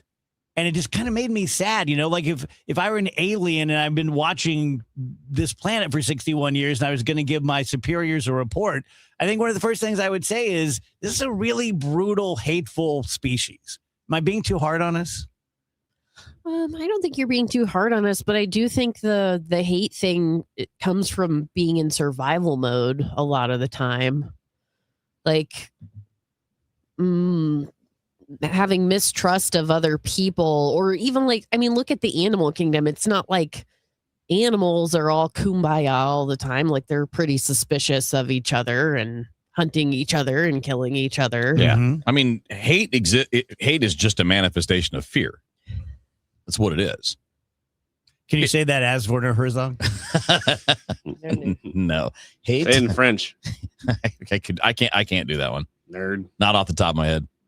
Wow. Because I wouldn't know manifestation. We found a limitation. Yeah. Manifestation. It could be that, but I don't think it is. I'm not good at the big words anymore. I can only do the little ones. Andrew just called Wheeler a nerd for knowing another language. Yeah. I mean, he's not wrong. I am a nerd. Yeah, it's nerd. That's nerd stuff. So it's going to the doctor is the nerd thing too. Yep. That's right. We have a new war. No, I mean, honest to God, fear is the biggest driver, because fear is that survival instinct. Yeah. Right. So hate comes from fear of something, right? You might hate a thing or a group of people. Maybe you don't directly fear the person, but you fear something about that group. It's something taking from you or something that you think you'll lose. And it is a bit of a survival instinct to have fear. So I think, to your question, I think it is a part of us. Here's my other one. And this is actually a Trishism. Trish Gazelle said this to me recently.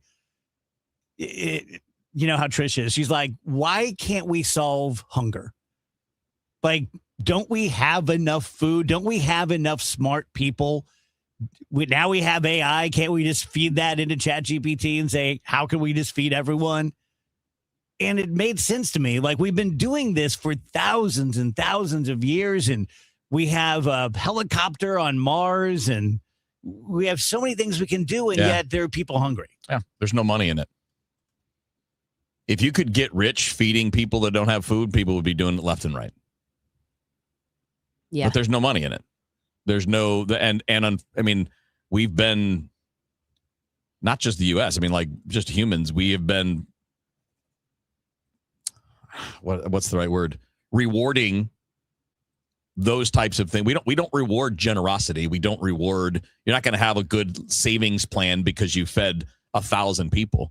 It's all entirely about whether there's a return in it. And the truth, the harshest truth is, a lot of us would like to do more, but you don't have the means. And the people who have the means clearly don't care. I mean, if they did, why aren't you doing anything about it? Yeah, what you just said struck me. You don't get rewarded financially, at least, by being generous. I mean, people who work in that industry or spend their time doing for others are almost never rich. You're choosing to live a life where you know you're not going to make a lot of money. Yeah. And unfortunately, we push that choice too, to be a teacher and a fireman and a police officer. And so, I mean, like, when you're doing meaningful, like, we've established that the meaningfulness of the job that you're doing is not what you get rewarded for. So you really are making sacrifices to do those things. Now, again, who knows what everybody's earning upside is, right? Every person's different. Some people are going to have a chance. If they wanted to, they could choose, instead of being a teacher, to write books, and maybe they make hundreds of thousands of dollars a year instead of what teachers make. And I think that's kind of the thing is where we do things is where there's profit. And then when there's potential future profit. And where's the profit in that?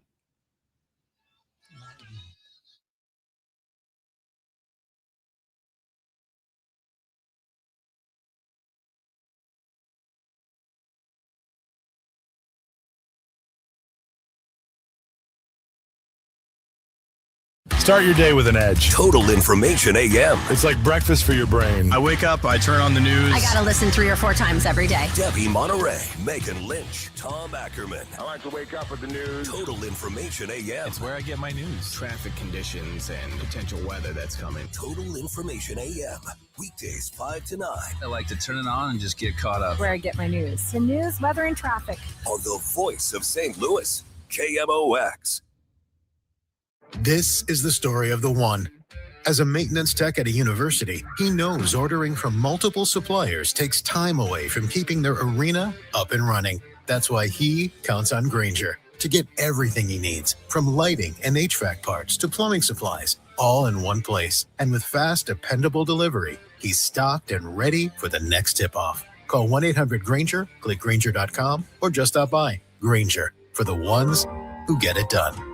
Dreaming of college but worried about the cost? The Together Foundation is here to help. The Together Foundation is awarding 5 $1,500 scholarships to St. Louis area students who are ready to take the next step toward their future. Applying is simple, but time is limited, as applications will be accepted through March 31st. Learn more or apply at togethercu.org/scholarship. That's togethercu.org/scholarship. This community message has been brought to you by Together Credit Union. Start your summer early at the St. Charles Boat Show, March 5th through 8th at the St. Charles Convention Center. The top marine dealers from the Lake of the Ozarks will be on site with the newest boats, personal watercraft, docks, and accessories. Step aboard, compare models, and find the perfect ride for your family. Special show pricing and experts ready to help make your boating dreams a reality. Visit lakeoftheozarksboatdealers.com for more information. Here's Dave Murray's weather forecast. We are ahead of a cold front all afternoon. We're partly sunny. It's breezy to windy. It's warm and more humid, but I don't think we see much more than a spot thunderstorm. Basically a dry afternoon, 70s to near 80 degrees. The front comes in tonight. Showers and thunderstorms around. Some could be strong, possibly severe, though I don't think that's for everybody. It's a windy 57. Saturday, some morning showers and a couple of thunderstorms. They'll be ending during the morning, turning partly sunny going through the afternoon, breezy and 65. A chilly 41 Saturday night, and Sunday with the time change, sunny and nice, 65. We spring ahead. From the Saliga Heating and Cooling Weather Center, I'm meteorologist Dave Murray on 104.1 FM, KMOX. It's time for a $98 furnace tune-up.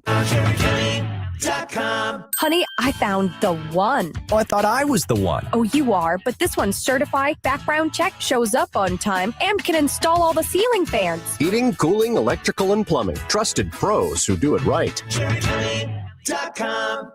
Rush Hour Sports, Matt Pauley, Kevin Wheeler with you here. Bernie Miklasz joins Rush Hour Sports tonight at 5 on America's Sports Voice, KMOX. Bernie Miklasz on KMOX is sponsored by Stewart's American Mortgage, home of the Bagel Loan, and by Saliga Heating and Cooling, a Daikin Comfort dealer.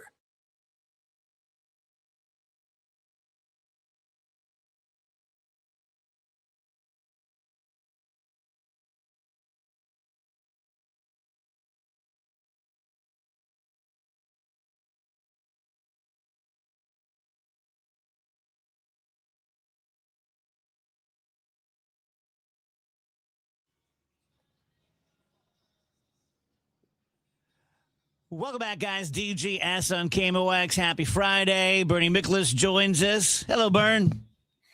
Good afternoon. How's everybody? Not too bad. Can I tell you what I'm doing next week? Please. Tomorrow morning, me and Michael Kelly and Tom Ackerman fly down to Jupiter for my first spring training. And then I have been invited to be in a foursome for golf on Monday morning with Ricky Horton and John Tudor.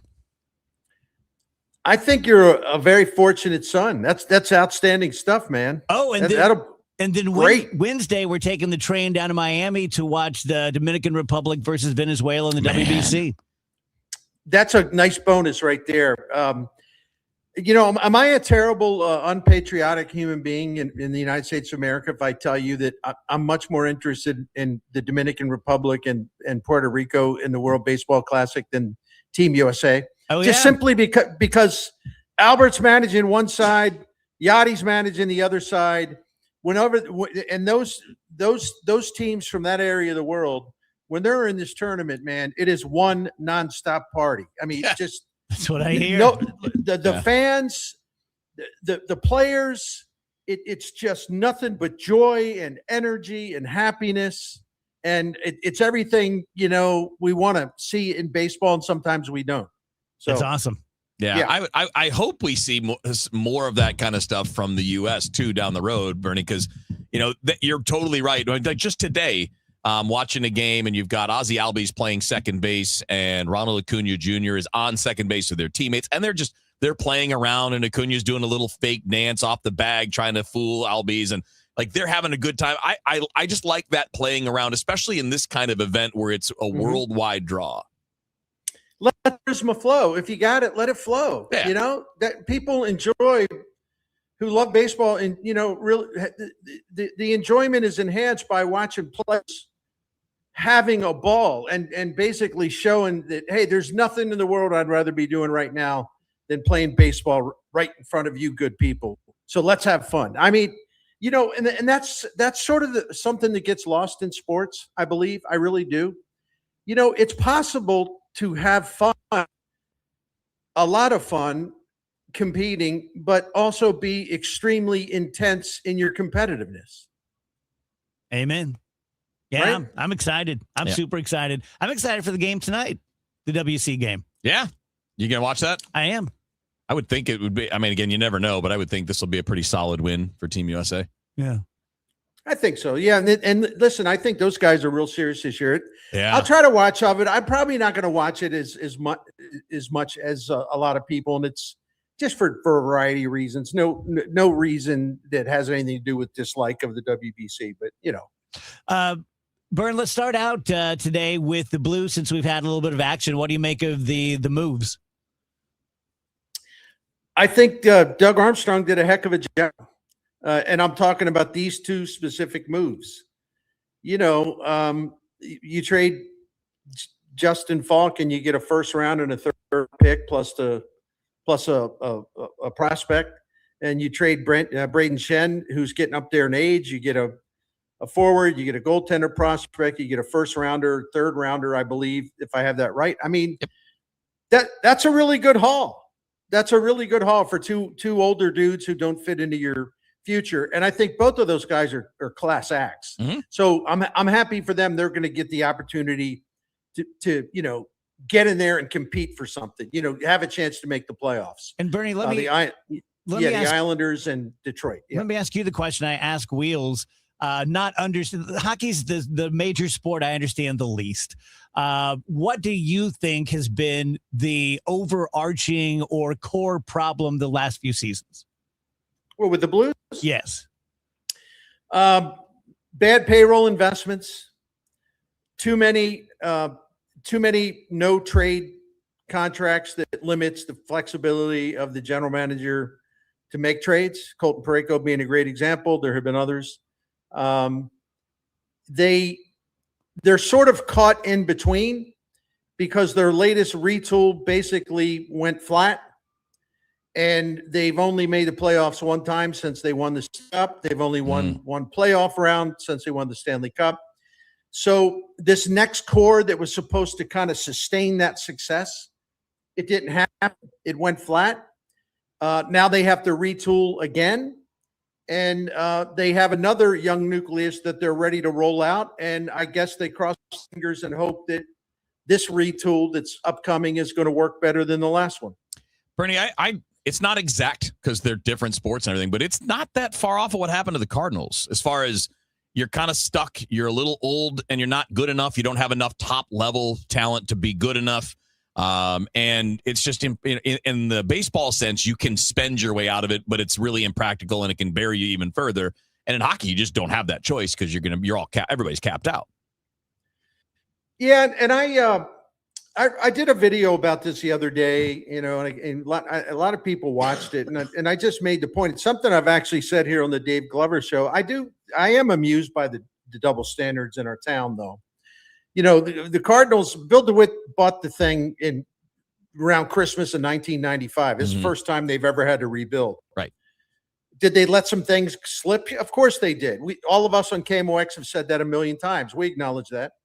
But it's the first time Cardinals fans have ever had to endure a rebuild, which is kind of rare, 30 years, and this is the first time. The Blues are retooling or redoing this or redoing that, or they do. This cycle repeats itself like every 3 or 4 years. Yeah. And yet, pardon my French, yet the Cardinals are the franchise that catches all the hell. I don't get it. No, I'm with you. It might just be the numbers, maybe, because there are just that many more Cardinals fans, like that many more people that pay attention. But the reality is what you're talking about couldn't be more true. I mean, going back to just the lockout, right? I mean, because obviously that was a different ownership group for the Blues, but starting with all of that, the old ownership group selling before the lockout, and then the Checkets group and all those guys coming in, and it's bad afterwards. You're right. We've been through this probably 4 or 5 times just since 2006, 2007. And here I go again, and I apologize to people that I kind of get on their nerves when I bring this up all the time, but I feel passionately about it, even though he's made some mistakes here recently. Bill DeWitt Jr. and his stewardship of the franchise. They've been a top 5 franchise for 30 years, even with the bad stuff baked in. Mm-hmm. And, yet the reaction now, I'm exaggerating this, maybe for effect, at least I admit it. When you compare the two franchises, Tom Stillman is a saint. He's a saint. Oh, don't you dare criticize him. Okay. I think Tom Stillman's great. He is, but yeah. why is it kind of a hands-off thing here where, on the other hand, people are shrieking for Bill DeWitt to sell the team when he's given St. Louis a top 5 Major League franchise over a 30-year period? I don't get it. I don't either. Burns, speaking of the Cardinals, I saw someone's TikTok last night. I think it was Derek's, but I'm not for sure. But it was a real guy who's down there who said that so thus far, J.J. Weatherholt has been the best hitter in camp. Yeah, he's the best hitter in camp, and I think he's probably been. I don't have all this stuff in front of me, but some of the stuff I'm picking up down there, and I do know some scouts. They think he's been the most impressive young player in Florida that they've seen, simply because of his poise at the plate, his great at bats, that smooth, glorious swing of his, taking walks, knowing how to work pitchers, not chasing junk off the plate. Like, he is so far advanced in terms of what you would say, man, that dude's a professional hitter. That dude's a pure hitter. There's some other guys that have more natural power and all that stuff. But in terms of all-around hitting talent and just knowing how to play the game and carrying himself like he's been doing this in the majors already for 4 or 5 years, I think he really stands out among all the young guys down there in Florida. I don't care who they play for. I know Connor Griffin, the number 1 prospect in baseball. For the Pirates. Yeah. Listen, he is an enormous talent. Don't get me wrong. He's an enormous talent. But he's 19 years old. There's still going to be some things to prove. But I'm all on board with Weatherholt. Do you like JJ at leadoff? Oh, absolutely. I don't know why he wouldn't be the leadoff hitter. I mean, I get along great with Ali Marmol, which is irrelevant, but Mason Wynn has got over 500 plate appearances in his major league career as a leadoff man. His on-base percentage is .280, which frankly is just terrible. Yeah. He also has, the last 2 years, the worst stolen base success rate in the major leagues among guys that have tried to steal 30. So you don't get stolen bases out of the hole there when Mason's up there. You don't get the on-base stuff. The number 1 obligation is to get on base. Lars Nootbaar gets on base, but Lars Nootbaar ain't around. Victor Scott would be great, but he doesn't get on base. Yep. Not nearly enough. J.J. Weatherholt has played either summer league ball, like in the prestigious summer league teams, summer leagues, I should say, He's had parts of 2 seasons in minor league baseball. He had 3 seasons at West Virginia. He has never had an on-base percentage lower than 409 in a season. And he's got a 418 on-base percentage in 5 different levels of highly competitive ball. And the other thing I love about this, if you look at West Virginia, what he did there, and you look at what he's done in the minors, both places, same number of walks as strikeouts, the exact same number of walks as strikeouts, not at one place, but at West Virginia and in the Cardinals minor league system. I mean, this stuff just doesn't happen, right? No, he's definitely the perfect example of I mean, he's to me, I know this is, again, it's early. I'm not saying it's going to be right now in 2026, although it might be. He's a supercharged Brendan Donovan. Very similar in terms of the approach, the ability to put the barrel on the ball, but he's more athletic, he's more electric, he's got more pop. No, I agree with all that. And he also knows his swing. Like Brendan Donovan, I love him, by the way. And I'm not people will think that I'm like dogging him. I'm not at all. But Brendan Donovan also sort of got into a little bit of a conflict with himself a couple of these seasons in St. Louis, where even though he was a really good player, don't get me wrong, he decided he wanted to hit for more power, and he kind of got caught in between because he was a great guy, like taking walks, working pitchers, getting on base a lot. Then it's like, well, listen, I think I can hit for more power, and it kind of changed his approach a little bit. He sort of got caught in the middle. With JJ Weatherholt, he ain't going to get caught in the middle because it sounds weird, but he's a sophisticated hitter for a lot of reasons. But one of the reasons is because he keeps it simple. Because it's like, well, people say I don't have enough power. Okay, if someone throws me a pitch inside that I can pull down the line and get it in the air and hit it out, I can hit you a bunch of home runs. But it's got to be the right kind of pitch, or I'm not going to swing at it. I'm not going to take it. I'm not going to see a pitch coming to the outside corner low and away and try to pull it out of the ballpark because that's just stupid. So incredibly mature as a hitter. I think Cardinals fans are going to love him. In fact, I don't think a lot of Cardinals fans realize how much they're going to love him. Oh, he's going to be an immediate fan favorite. And honestly, Bern, I was texting about this with Matt Pauley. I think this is not in any way a slight on Alec Burleson, who I think will have a really nice year offensively. He's going to be good. The only hitter on the team that's at JJ's level, in my opinion, is Herrera. Well, no doubt about it. There's no doubt about it. And he has that same type of plate discipline. And I tell you what about Herrera. I was doing some research this afternoon because I was curious about something. You know that Herrera, I'll share my findings. You know that, let's say the Albert Pujols era, which began in 2001, okay?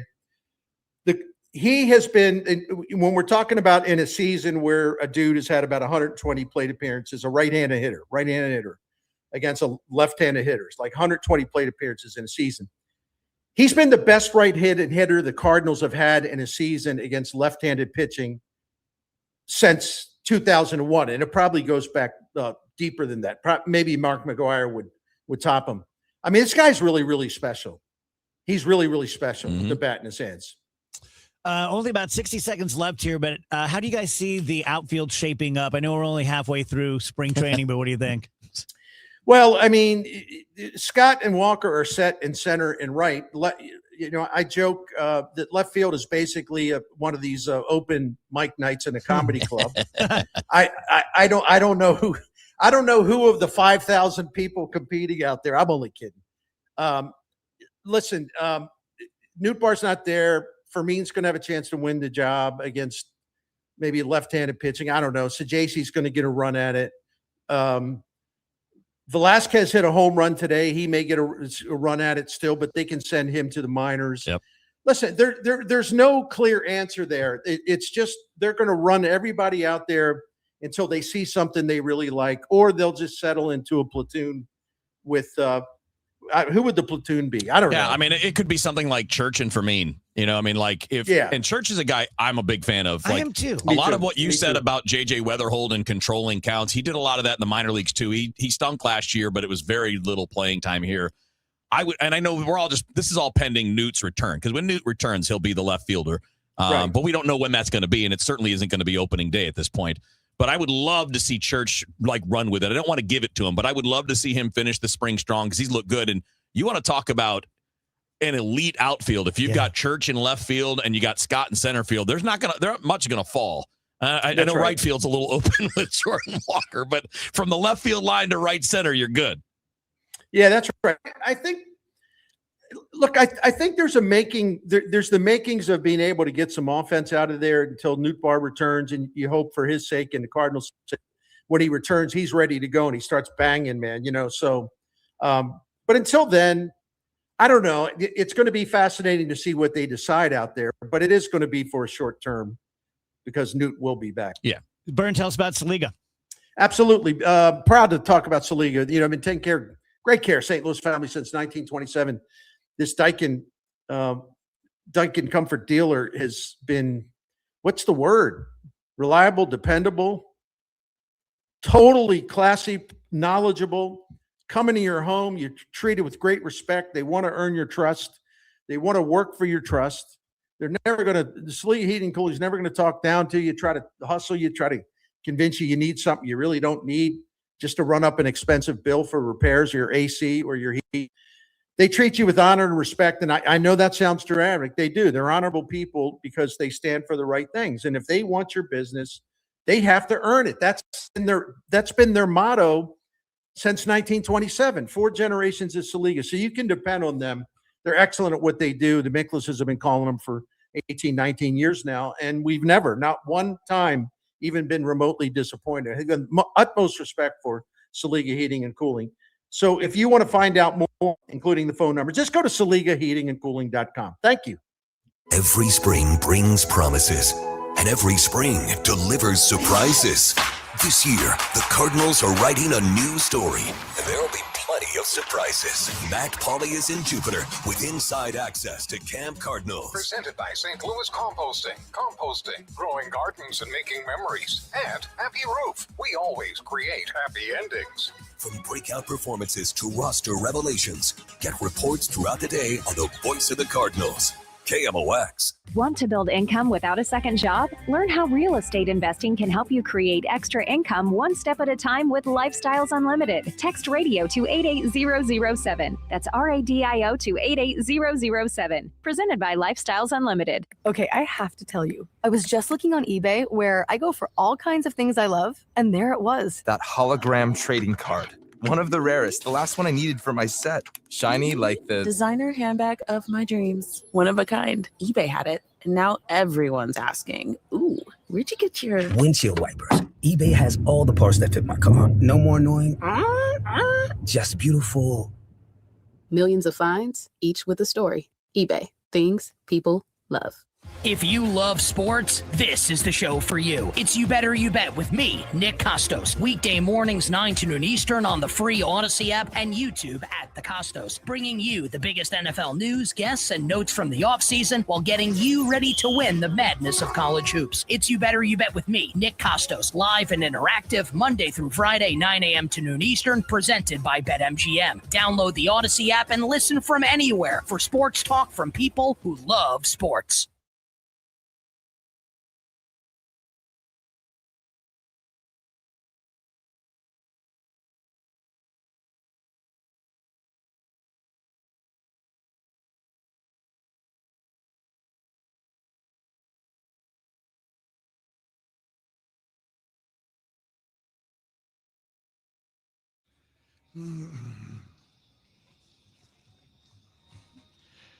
Welcome back, DGS 251. Happy Friday.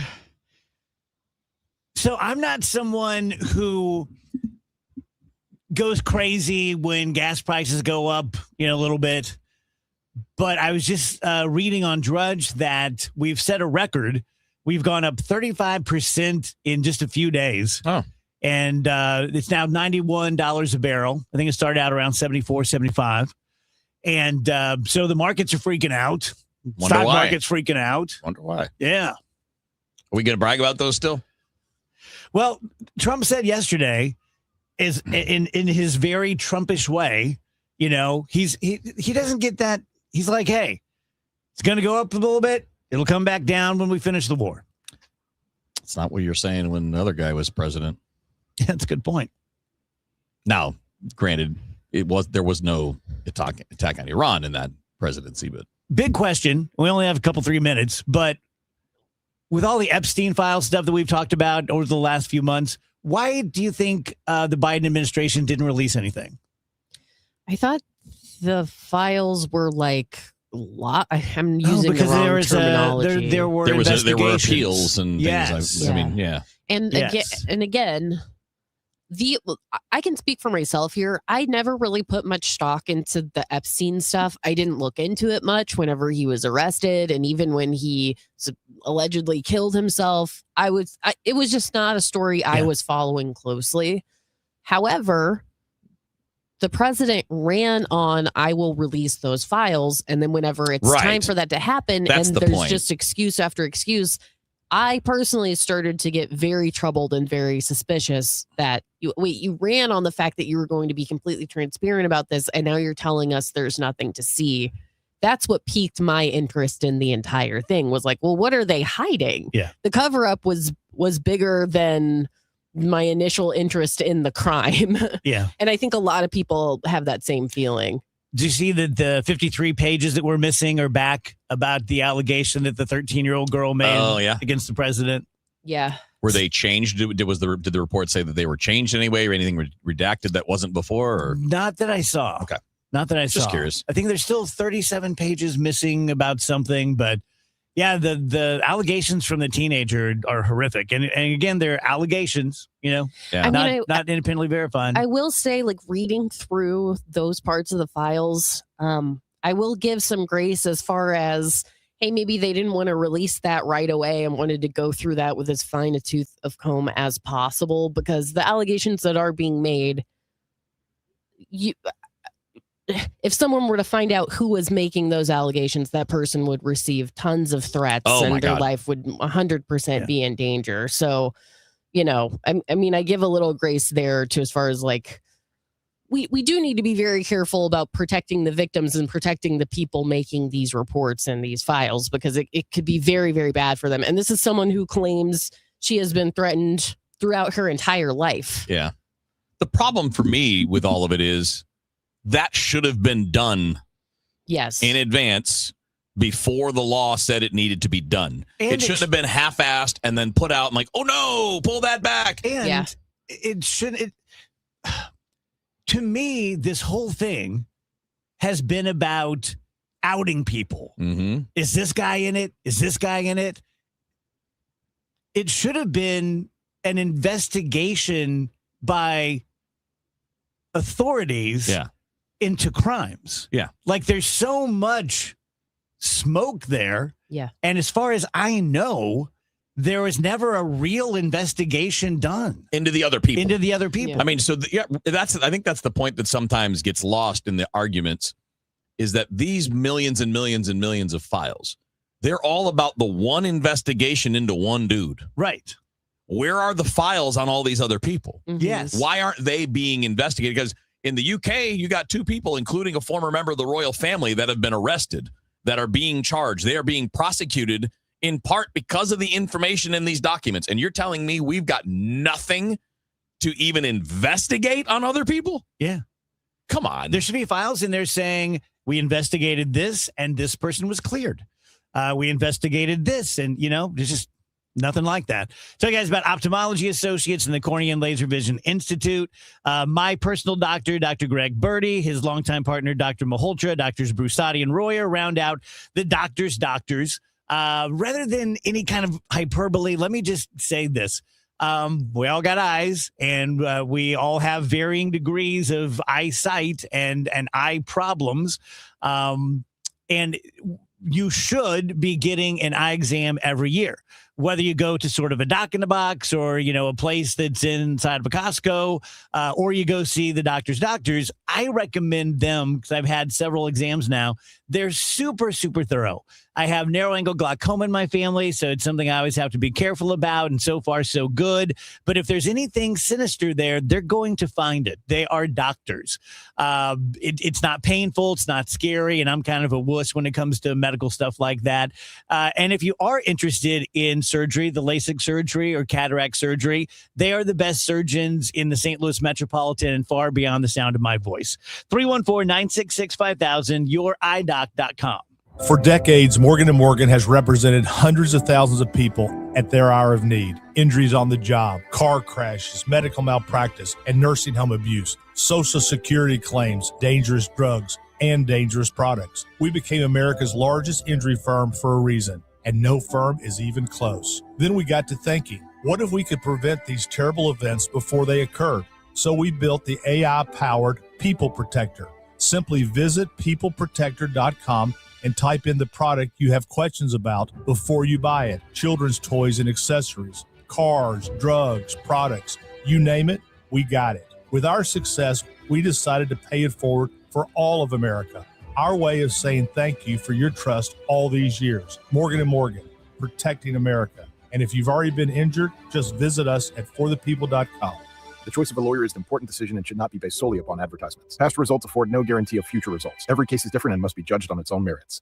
When was the last time you watched your home movies? Disasters strike unexpectedly. Every year, American families lose the one thing they'd run back into a burning building for, their family's memories. Hi, I'm Nick. And I'm Adam. We started Legacy Box to help save your family's most important recorded moments so you don't have to worry. Load Legacy Box with your old movies, film reels, and shoeboxes of photos. We work our digitizing magic, converting those memories right to the cloud so they're safe and accessible forever. It's fast, we always send your originals back, and it's done right here in the USA. Over 1 million families have trusted Legacy Box. Better Homes and Garden, Real Simple, and Inc. Magazine are all talking about Legacy Box. New York Times columnist David Pogue says, have them digitized. I wish I'd done it sooner. Take action. Save your family's memories today with Legacy Box.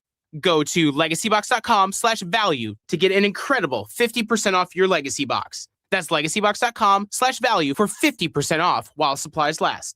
legacybox.com/value. Rhino Shield is far superior to even the best traditional exterior house paint. Rhino Shield is 8 to 10 times thicker than paint and comes with a 25-year transferable warranty. Rhino Shield is the only ceramic coating company that has been chosen by Disney, This Old House, and 3 times on HGTV's Curb Appeal, where every episode is concentrated on unpainted brick, bonds and seals to stucco, wood, hardy, block, color lock, masonite, and more. No better product for those steel aluminum sided homes that have become, chalky and tired looking. We coat sloped and flat roofs to extend their lives too. After 15 years, we've got a great reputation and a superior product. As long as it's affordable, why wouldn't you do it? Before you make the costly mistake of painting with traditional paint, you'd be best served to call Rhino Shield today. We are the experts and our evaluations are free. 877-25-RHINO or 877-25rhino.com. Tell them, ladies. No pain, don't Rhino, go Rhino Shield. Never paint your house again. Rhino Shield.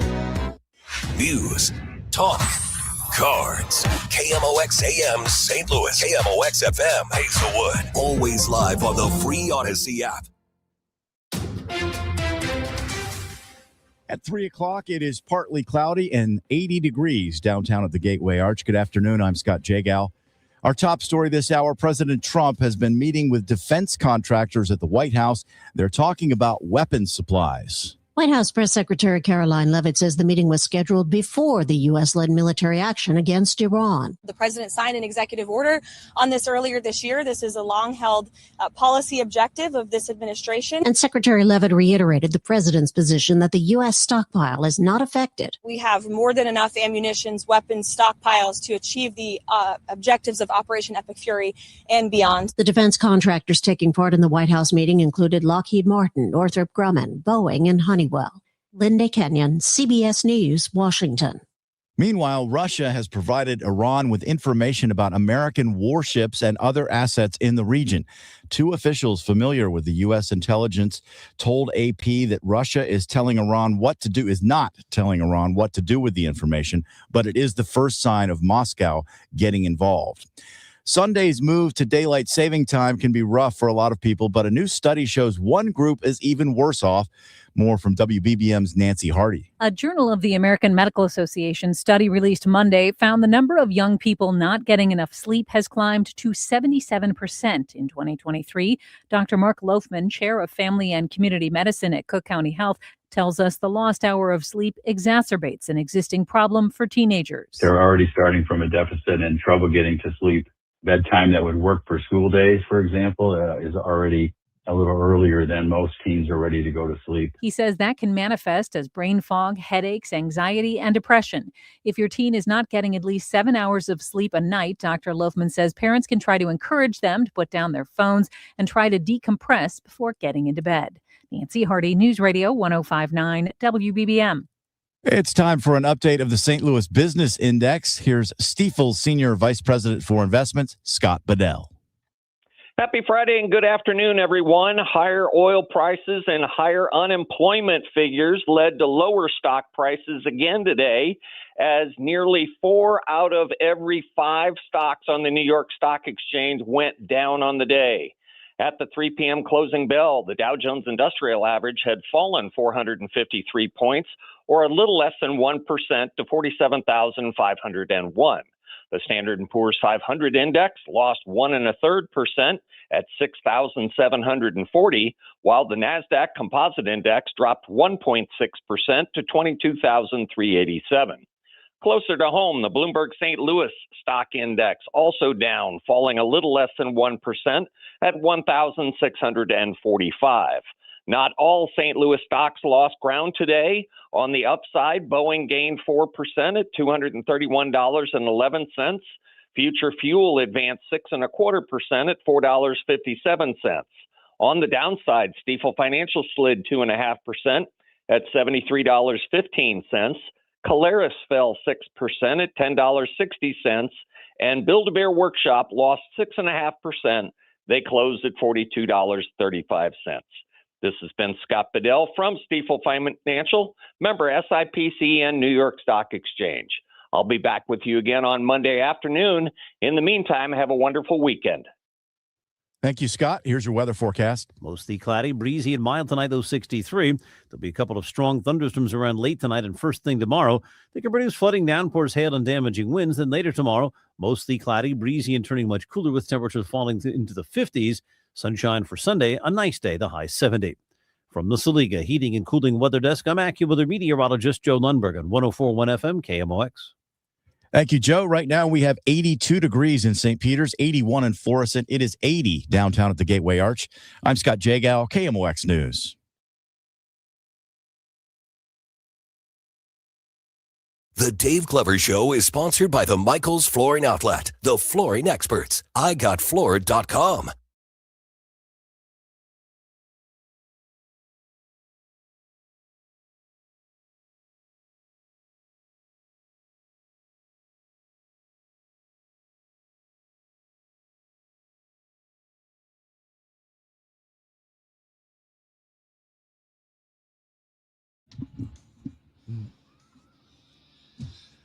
Welcome back, DGS on KMOX. Happy Friday. A few minutes past 3 p.m. Our buddy Alvin Reed is here from Donnybrook. Alvin is a KU grad, goes back there often. I told him, stay clear of Lawrence tonight because it's my daughter's 21st birthday shot party. I wouldn't go past Overland.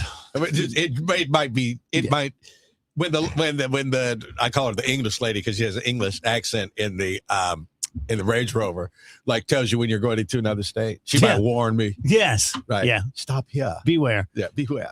I didn't have anything like that. I mean, first of all, I was living with my parents, and I was super religious when I was 21. I hadn't drank anything yet, but I don't remember the shot party thing. Where were you? Did you do anything? I don't remember. I doubt it. Okay, because I remember, but only because of the circumstance. We played Tulsa the first game of the year on what would have been Saturday, September the 5th. Yeah. So at midnight in Tulsa, Oklahoma, I turned 21. Yeah. And we went out. And so my first legal drink was in Tulsa, Oklahoma at like 12:02. Yeah. And when we walked in, I showed my driver's license, and the guy looked at it. He said you just turned 20. You just turned 21. I mean, right. So then I just laughed, but he had like a little little not walkie-talkie, but little thing to a speaker. Yeah. And this light comes on. He said, "Hey, everybody, this guy just turned 21." I mean, he just turned 21. So I said, "What do you want to drink?" I said, well, I'll take a bourbon, on ice. And, so that was my first legal drink was in Tulsa, Oklahoma. 5 minutes, between midnight and about 12:05 in the morning. Yeah. Yeah. At Miami, turning 21 just meant it was another Friday night. Yeah. I could just didn't really change a damn thing. Yeah. It's like, okay, join the club. But, not that anybody in college drinks before they're 21. Absolutely. Well, that's what I told Fee. Especially around an athletic program. When we FaceTimed on her actual birthday, Wednesday, and I said, I think here's what you're going to find. It's not that you're not going to appreciate the fact that you can binge drink legally now. What you're going to appreciate is you can go to dinner, right, and order a glass of wine or with a your beer. family, and yeah. Right. I think that's the bigger. I agree. It's more like you just get to takeaway. be a grown up. Yes. A little bit, right. And you don't have to trip about going to the liquor store. Right. You just go in the liquor store, you buy anything in there you want. Yeah. Show your ID. Rachel, did you blow it out? I went to Fast Eddie's for my Nice. So you blew it out. Hey. It was fun. I had one of their delicious hurricanes for the first time. And Don't get a hurricane around Andrew. Right. Not to give up your age, but what it's year? 2012. 2012? Okay, I was done with Fast Eddie's at 2012. This is 20. Yeah, I would have said if you maybe up to 09, 10. I still made that trip occasionally. And that was one where I said dude, man, seriously, Alton is not like a short drive back to suburbia. Yeah. So what kind of state were you in? Yeah. Sorry. Yeah. God, that bridge is pretty. It is. Beautiful drive. Yeah, I've told the last story bit of it. before. I didn't drink at all until halfway through law school. And then when I did it with a vengeance, but I was bad at it. I didn't know how many drinks a person had. So I would have 3. I would drink screwdrivers back then. Yeah. And I would feel so good. I'm like, what would 10 feel like? You just end up throwing up at Bogey South on a sidewalk somewhere. Oh, that's a terrible feeling. I still, by definition, don't drink a lot. Yeah. I Neither never do I. there was something. Now I have, like I said, I've blown chow a few times, but it's just one of those I could tell dude, you're done. Yeah. Okay. And even at a younger age. But like I said, I've had my Yeah. people tell me and you always you'll come in and have 1 beer, 2, play Keno. Wheels never been drunk. Right. No, and I have been. I can tell you this. No hesitation. Right. No, I have been. But I mean, really plastered. I would say less than 10. It would be closer to 5. Yeah. Right. It's good.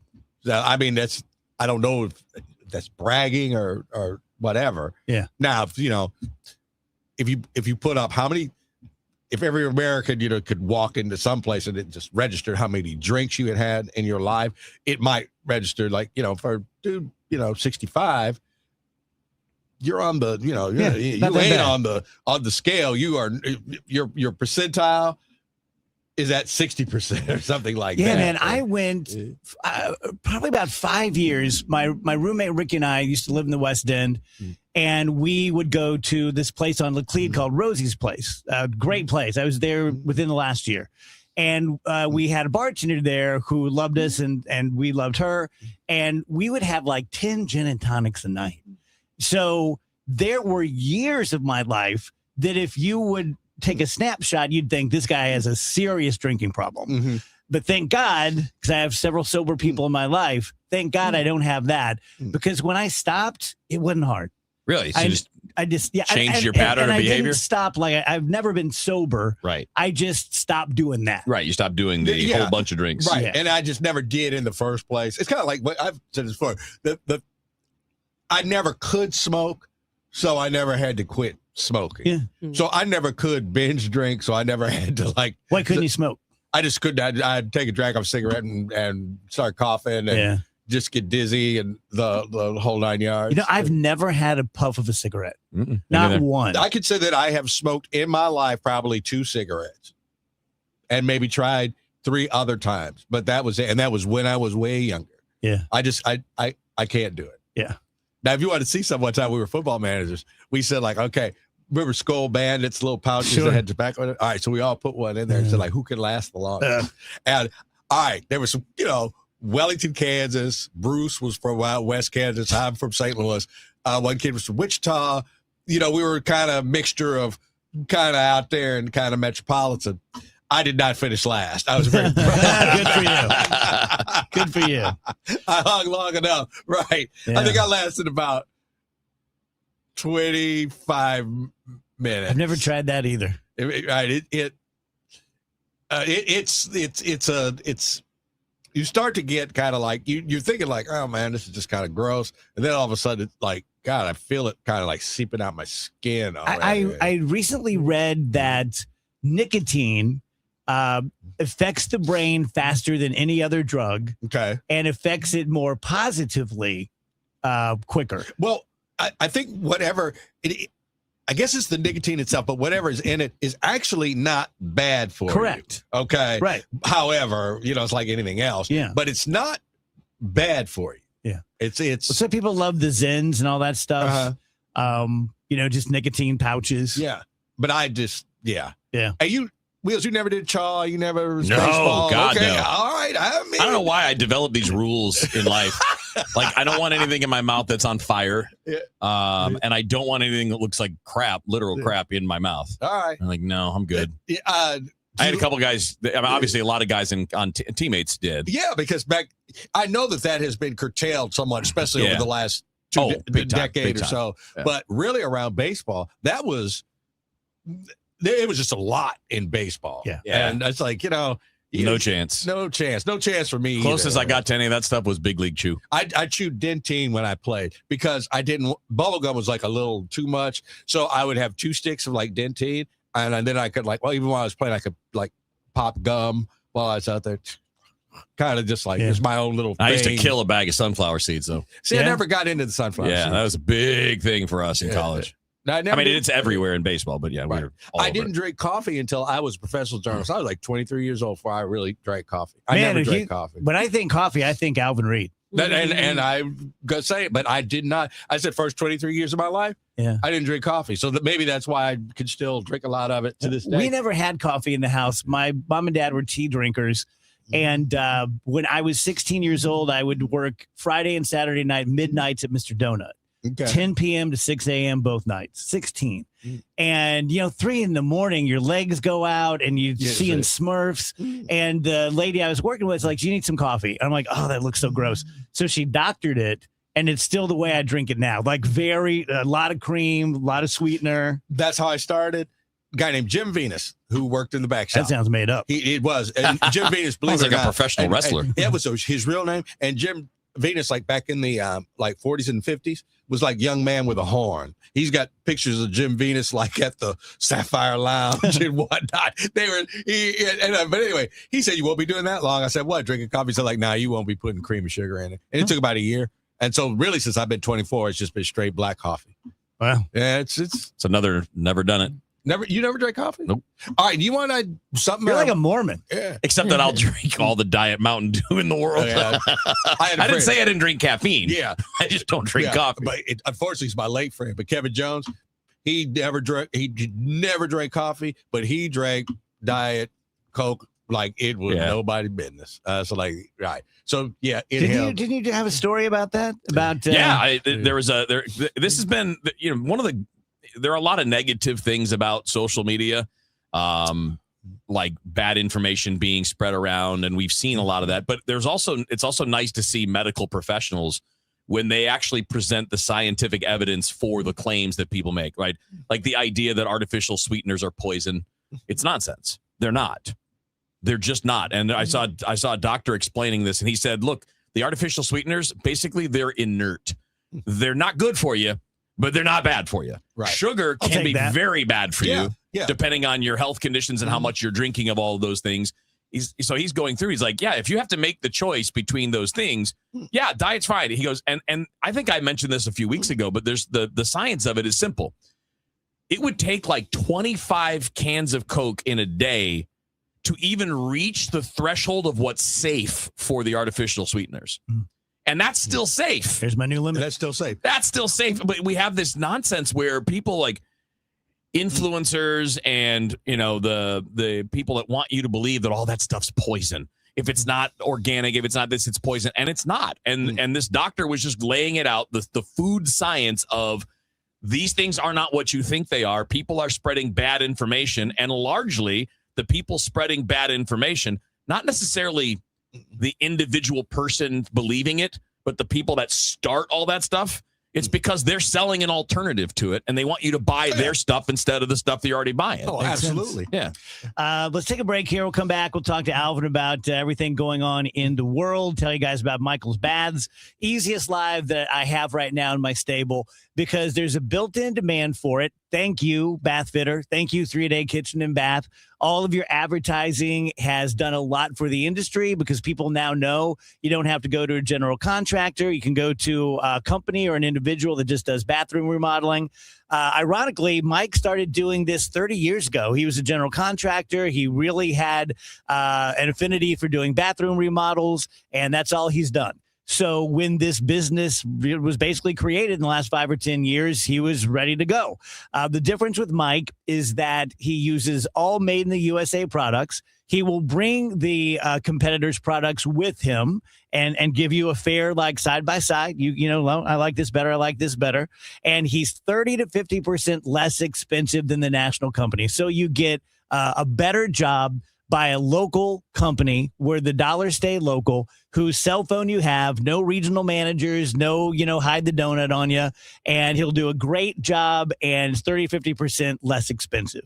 Call him at 636-775-0800, michaelsbaths.com. Looking for something smart, soulful, and full of heart? I'm Jen Hatmaker, host of For the Love, the podcast where we talk about what really matters: love and family, faith and purpose. Every week, I'm joined by incredible guests for honest conversations that invite all of us to live with more intention, more laughter, and more connection. Join us on For the Love wherever you get your podcasts. This is the story of the one. As a procurement manager for a hospital system, she keeps every facility in her network stocked and ready. That's why she counts on Grainger to be her single source for thousands of products, from disinfectants to lighting, air filters, and more. And with fast, dependable delivery, Grainger helps her keep every facility stocked, safe, and running smoothly. Call 1-800-GRAINGER, click Grainger.com, or just stop by. Grainger, for the ones who get it done.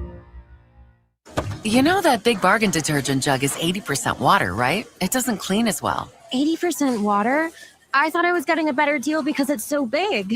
If you want a better clean, Tide Pods are only 12% water. The rest is pure, concentrated cleaning ingredients. Oh, let me make an announcement. Attention shoppers, if you want a real deal, try Tide Pods.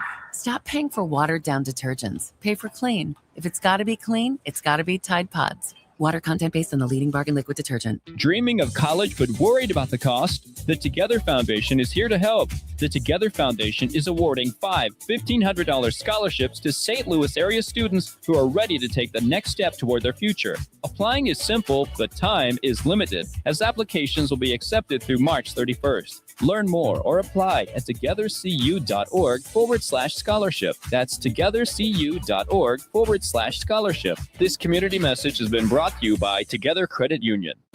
Wait, Corey from Air Comfort Service? What are you doing in my basement? Standing behind our work. It's 9 p.m. At Air Comfort Service Heating, Cooling, and Installation, we take pride in our work. If you need heating service, no matter the time of day or night, we're here to help with 24/7 emergency service. So you're just going to stand behind my furnace? Yeah, pretty much. Can you hand me those paper towels then? Absolutely. For heating service or HVAC maintenance, visit aircomfortservice.com. That's aircomfortservice.com. Hi, this is Charlie Brennan. I see clearly now thanks to the doctors, Greg Birdie, Ranjan Malhotra, Robert Brusati, and Andy Royer. You can too. YourEyeDoc.com. 100 years, one legendary voice. We live KMOX's century of service. Classic audio, photos, videos, and more at KMOX100.com.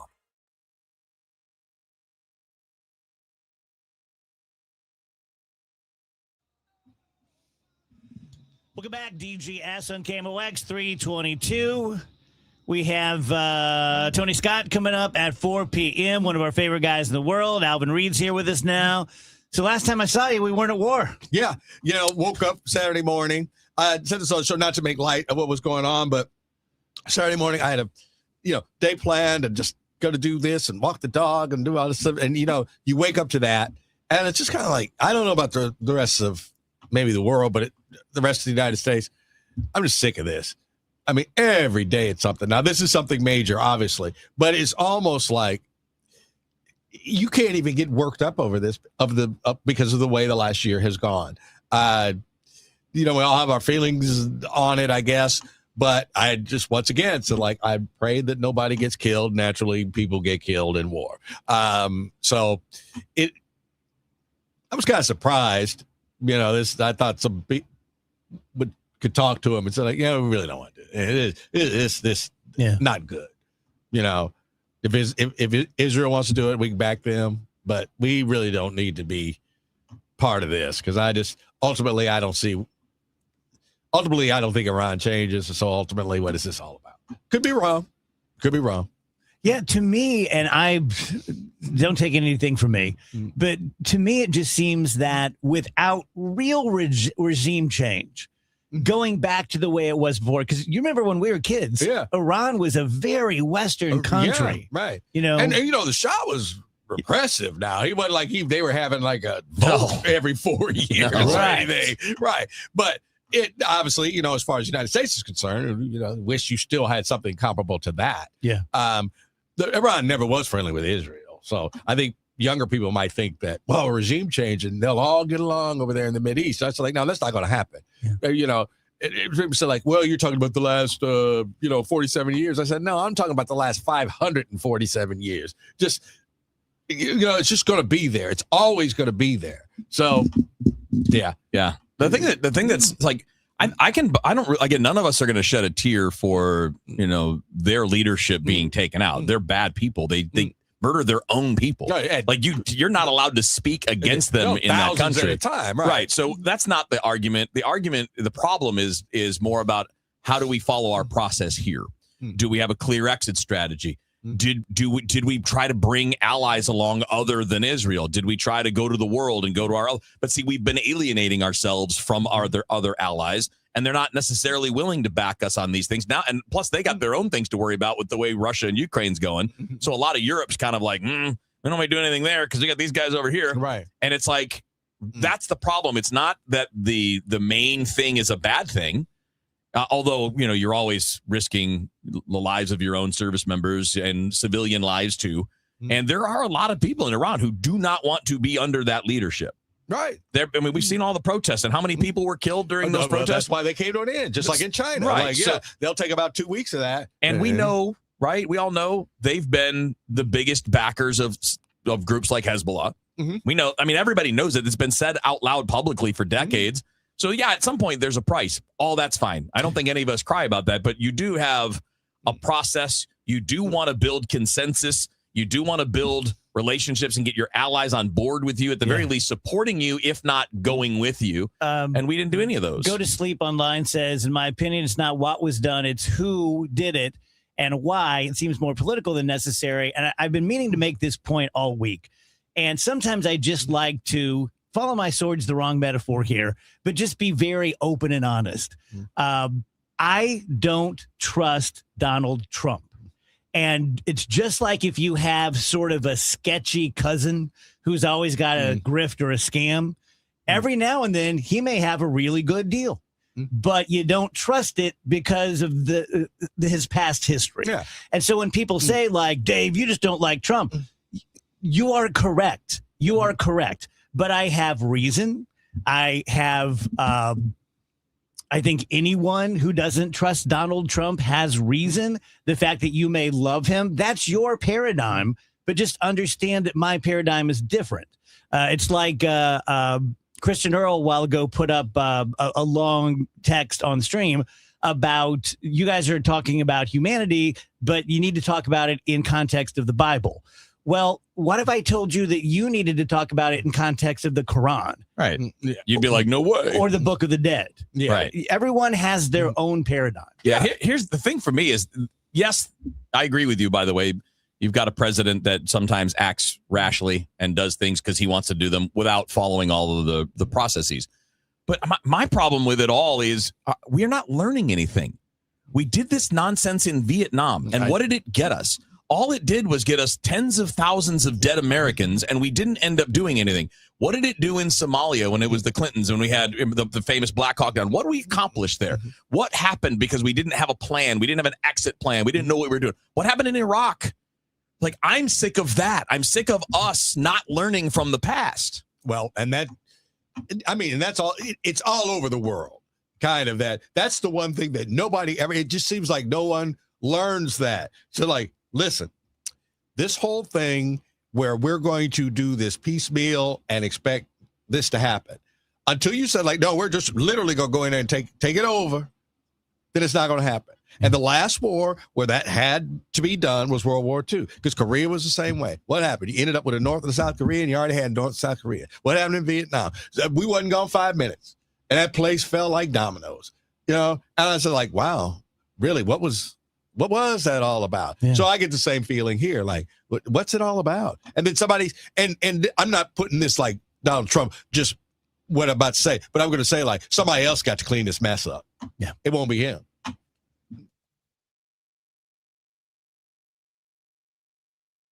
Your ride home just got a lot less of this and a lot more of this. The 3-2 pitch with the runner going, a swing and a high fly ball. Deep left field, and it's a gunner. Kevin Wheeler, Matt Pauley, Bernie Miklasz. 3 voices, 1 hour, all Cardinals. From roster battles in Jupiter to pennant races in St. Louis, the Redbird Rush Hour delivers. The Redbird Rush Hour, weeknights at 5 on the voice of the Cardinals, KMOX. Here we go. Your Friday nights just got a little more fun because NBA Happy Hour is live on FanDuel. Every Friday from 5 to 6:30 Central, FanDuel's running limited time specials to pregame your weekend. We're talking boosts, bonuses, surprises, all of it dropping right there on the app. I kind of like to take a look at what's happening before the weekend gets started. Kind of gets me in the right frame of mind to kick off the weekend. Little basketball, little action, whole lot of Friday energy. That's NBA Happy Hour every Friday from 5 to 6:30 Central, only on FanDuel, official sportsbook partner of the NBA. Visit FanDuel.com/Missouri to get started. Must be 21 or over and present in Missouri. Opt-in required. Rewards are non-withdrawable. Restrictions apply, including bonus and token expiration, leg requirements, and max wager amount. See terms at sportsbook.fanduel.com. Gambling problem? Call 1-800-GAMBLER. Traffic from the MichaelsFlooringOutlet.com Traffic Center. Well, we got a little trouble downtown right now. They're hopefully going to clear it up in the next couple of minutes, but a dumpster fell off the back of a truck, one of those big industrial-sized dumpsters, and it was sitting in the right lane, still is, but they're getting it onto a flatbed truck now. Westbound 44 just past the Poplar Street Bridge, so that right lane closed, means only one lane's getting through, coming in through the heart of downtown, and it's jamming traffic back onto eastbound 70 to about Salisbury. Southbound 170, you've got heavy traffic. Delmar down to 64. We had a recent crash at Ladue. They cleared, so it's unwinding there. Westbound 64, Kings Highway headed out through Bellevue's heavy. It's slow, Lindbergh to 270, and approaching 364 all the way out to Highway 70. Westbound Highway 70 is busy from almost 79 to Highway K and A to Z out in the Wentzville area. Eastbound 370, you have lane restrictions on the Discovery Bridge roadwork that started this morning, so it's heavy back past 94 on the eastbound side. Northbound 170, Scudder Airport Road's busy. Southbound 55, just a little slow at Bates. Eastbound 64, 255 through up to most of the way to 159's heavy. I'm Roger Brand in the Michael's Flooring Outlet.com Traffic Center. Retiring soon? Get the information you need by joining Kyle Jones and Matt Allgeier of Fira Capital Management for your retirement highway, Sunday mornings at 9:30. Investment advisory services made available through Pine Ridge Advisors, LLC, registered investment advisors. Securities made available through AE Financial Services, LLC, member FINRA and SIPC. SNL Coin. We buy gold and silver coins, silver and gold jewelry. Also buying gold filled and silver plates. Before you sell, call SNL 314-544-3600. 314-544-3600. SNL Coin. Looking to build your dream home? Lombardo Homes has become synonymous with quality, luxury, and customization, offering thoughtfully designed homes in the area's most desirable communities. And for the month of March, we're giving you even more room to live. For a limited time, receive a free finished recreation room in the lower level, perfect for entertaining, movie nights, a home gym, or whatever fits your lifestyle. This special incentive is available in select communities and only during the month of March. Visit LombardoHomes.com to explore and be sure to ask your sales manager for details. Okay, I have to tell you, I was just looking on eBay where I go for all kinds of things I love, and there it was. That hologram trading card. One of the rarest, the last one I needed for my set. Shiny like the designer handbag of my dreams. One of a kind. eBay had it, and now everyone's asking, ooh, where'd you get your windshield wipers? eBay has all the parts that fit my car. No more annoying, just beautiful. Millions of finds, each with a story. eBay. Things people love. Staples presents That Was Easy. So I opened a restaurant and needed everything. Menus, signage, catering brochures. Everything and then some. I went to Staples. They printed it all and even suggested takeout menus. One money pit with a side of fries. But now at Staples, you get up to $125 off custom print orders. $125 off. Now you're cooking. Brand your business in a big way at Staples. That was easy. Shop Staples in store, online, or in the app by 4/4 to unlock. Exclusions apply. Visit staples.com/print for details. Rush Hour Sports, Matt Pauley, Kevin Wheeler with you here. Bernie Nicholas joins Rush Hour Sports tonight at 5 on America's Sports Voice, KMOX. Is the Dave Glover Show on 104.1 FM, KMOX.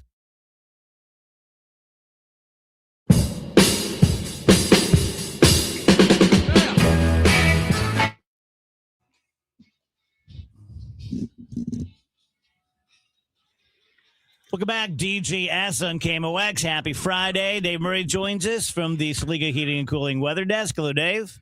Hello there. Happy Friday is right. So I know you're going to cover this, but I'm going to jump in with my selfish forecast. Tomorrow at 10:15, I get on a plane to Jupiter, Florida. And I hate storms, and I feel like I'm going to be going right along with this storm front that is going to hit us tonight. Yeah, I think you'll probably get out okay. I think most of the stuff is over by then, give or take 30, 40 minutes or so. Yeah. So I'm not concerned about that, but you will have to go through a line of storms somewhere on your way down to Florida. Now, I'm not going. The pilots don't want to be there any more than you do. So they'll find their way around it. They may have to change their route just a little bit and or kind of poke their way through them, so to speak. But you're going to be okay. Okay. So what are we looking at tonight? My folks used to live down in Jupiter. Oh, yeah. Yeah. It's a nice place, man. It is a nice place. It is place. a nice Such place. a nice It area. really is a nice place. And the Cardinals being down there always made it. Yeah, it was always great to take my mom and dad to Cardinal preseason. Always nice. Yeah. Always made it a point. Very cool. Yeah. Okay. So we have a cold front on the way. It's not really a cold front. We're near 80 degrees right now. We'll be in the 60s tomorrow. So it's that kind of front. However, it's pulling up some moisture from the Gulf. It's pooling along the front. Right now, there's nothing around St. Louis. There's a little thunder shower up in northwest Lincoln County. That is about it in the area. I think we're fine this evening. I don't think there's any weather concerns other than being very mild. We're getting a little breezy. The front comes through almost towards morning. So all the action will be ahead and along the front. So let's think anytime after 11 p.m., midnight, until about 7, 8 o'clock in the morning is the prime time for rain and thunderstorms. I do think some of these storms could go strong to severe. I don't think it's a widespread severe weather outbreak, but everybody will see some very brief but really heavy rain out of this thing as it comes through. So the windows will be rattled a little bit overnight tonight. If you get under a severe storm, quarter-size hail, 60-mile-per-hour winds. Could be a couple of small spin-up tornadoes, but they will be very hard to find. However, it's a nighttime event, so we have to obviously be a little concerned about it. Tomorrow, the wet gets out of the picture by 11 a.m. or so. It's windy and it's cooler. Warmest part of the day, late morning, 65, but we'll be in the mid 50s by late in the afternoon. Let's call it cold Saturday night, 39. Sunday is a gorgeous day, sunny and 65. Time change with the spring ahead. On Sunday, 7:01. Monday, sunny, 79, 80 degrees for the high. Another round of rain and thunderstorms come Tuesday and Wednesday of next week. I still kind of like the idea of colder weather getting in here by like the end of next weekend. St. Patrick's Day kind of thing. Okay. Headlines, Rach? Yes, but first I want to let you know that Dave Murray's Weather is sponsored by SNL Coins. And Headlines is sponsored by Schnucks. Reward yourself daily with the Schnucks Rewards app. We have an update on the Britney Spears DUI arrest. A representative for Britney has come out and said it is completely inexcusable, and Britney is going to take the right steps and comply with the law. And hopefully this can be the first step in a long overdue change that needs to occur in Britney's life. And I also saw reports that she was very upset that she was going to be disappointing people in this whole thing. So we wish her the best. We wish her the best. Yeah. The United States Postal Service says they're going to be out of cash in a year unless Congress lifts a cap and allows the agency to borrow more money. What do I do with my stamps? So why do we not just treat that as part of the government? Because it's still, even now it's less necessary, but it's still a necessary thing. Right? If that goes away, think about your cost of sending anything anywhere. It's going to quadruple. Easy. Yeah, the Postmaster General is pointing out, like, look, we have all of the burdens of a government agency. We have to deliver mail 6 days a week to every address, but we don't get any of the benefits. We don't get an annual appropriation from the federal budget. So, man, my experience has just been so bad lately.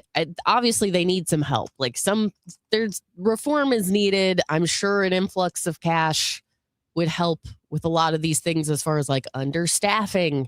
And then you're looking at this issue that like, yeah, we're not even going to be able to pay people next year unless we get more money.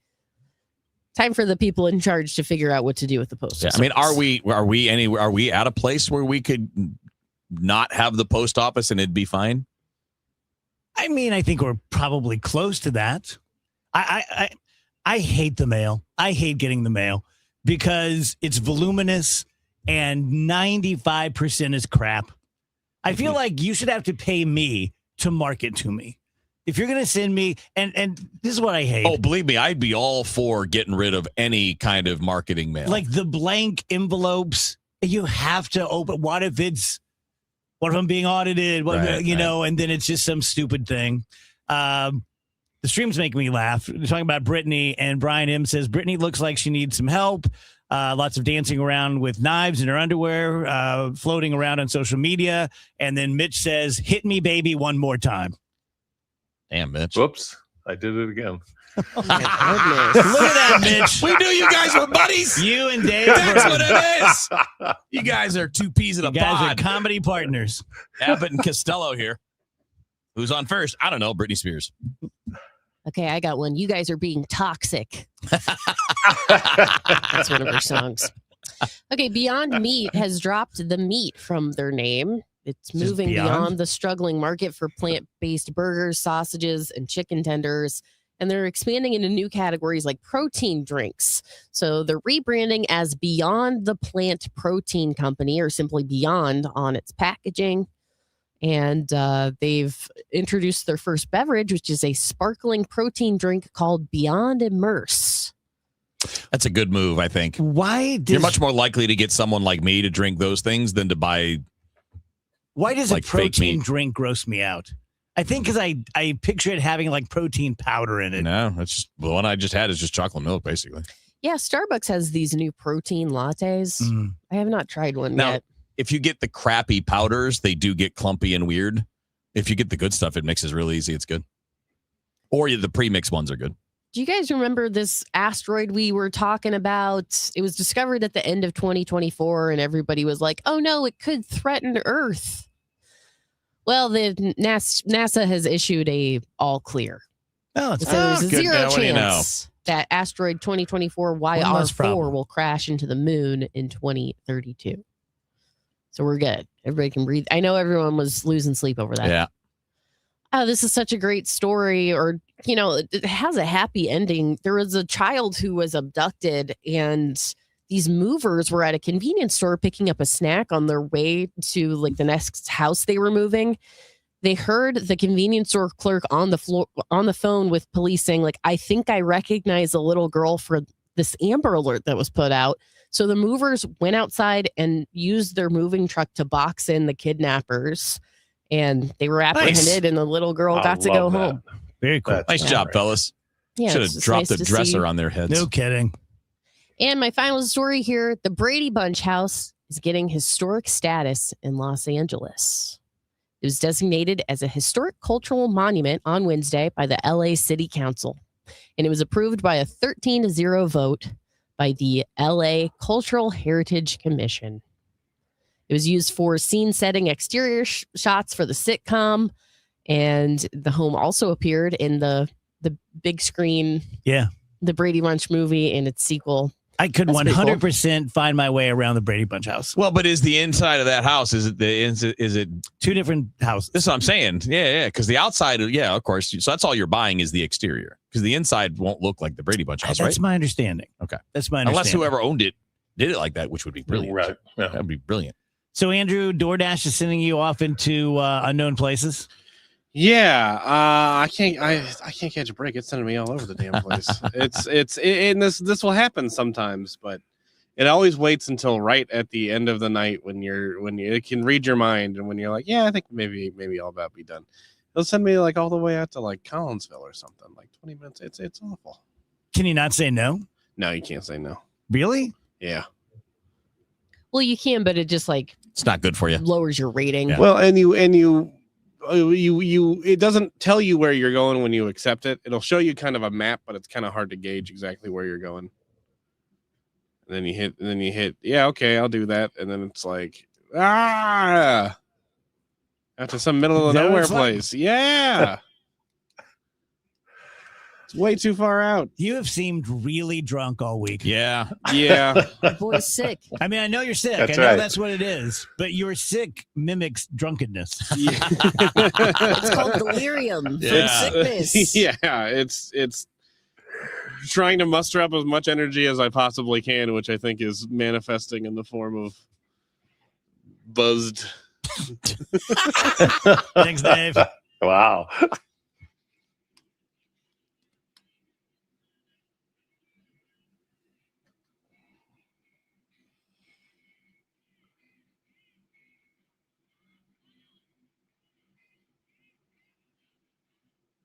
So we talked quite a bit about health today, what's good for you, what's not.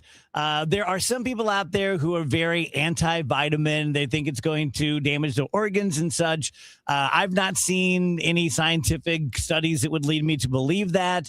I do trust my guys at Neovitin. They have a very simple they believe in let's not put anything in there that's going to cause a problem. So they have all the major vitamins and your riboflavin and all this stuff. They also, very importantly to me, someone who has high cholesterol, they have omega-3 fish oils. It's about $1 a day, to take these vitamins. You can find them online at neovitin.com. You can also find them locally at Schnucks and Deerbergs. I think if you try one bottle, you're going to clock enough of a difference that you're going to buy another. Neovitin.com, locally Schnucks and Deerbergs. Traffic from the MichaelsFlooringOutlet.com traffic center. Well, we still have a jam coming through downtown. Not quite as bad, but it's still delayed. Eastbound 70 from, let's call it approaching Salisbury out through the Arch grounds onto westbound 44 because of that earlier incident we had near the Poplar. Got a new crash. I can't see what lane's blocked, but emergency crews are on the way. It's westbound 64 east of Hampton. Traffic's only jamming approaching Kings Highway right now, so it's not terrible yet.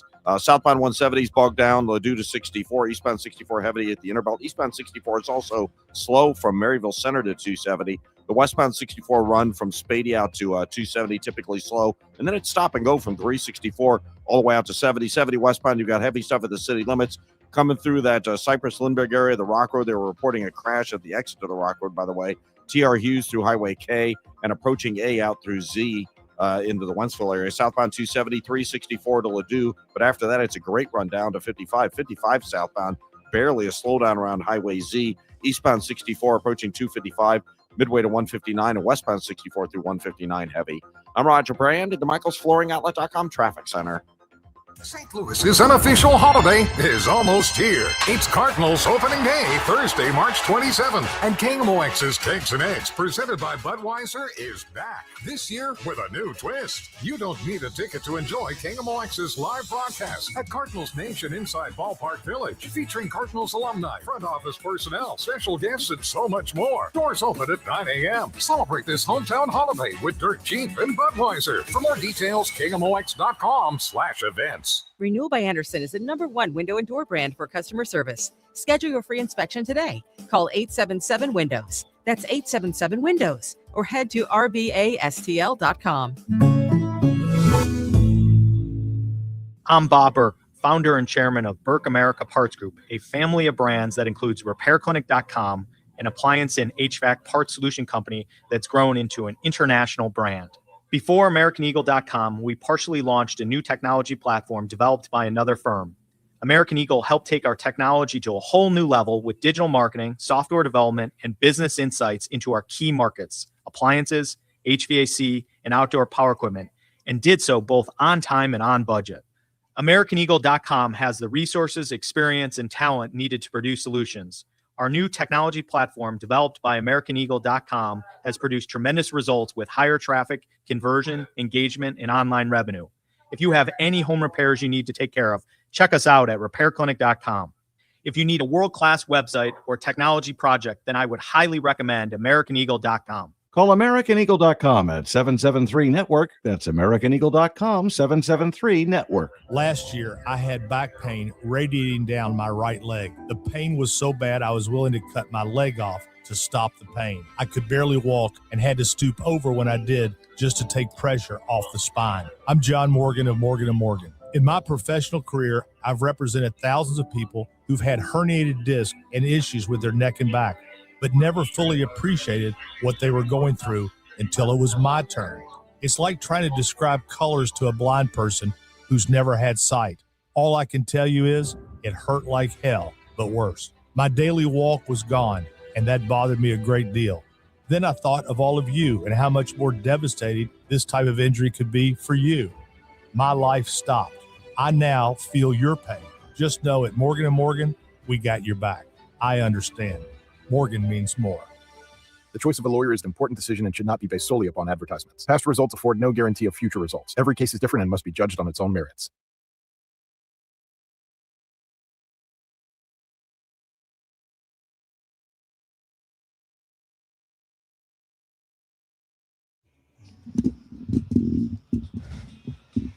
Welcome back, guys. DGS, top of the hour. Tony Scott is going to come down the hallway and hang out with us for a little bit. Wheels, I am probably more excited than I should be about the Cardinals season, not just because I'm excited that it's baseball season, but I'm excited about the team. I'm excited about certain players. I'm really excited about Dustin May. And yesterday he gave us reason to be excited. Man, he looked good. So he's been looking really good. He's been pitching on the backfields, kind of like slowly ramping up for game action. They're not trying to rush him because he's had a lot of physical and health problems, right? We know arm problems before last year. And just as he was getting healthy from that, he had the torn esophagus. He lost 40 pounds, lost all his strength. His fastball diminished.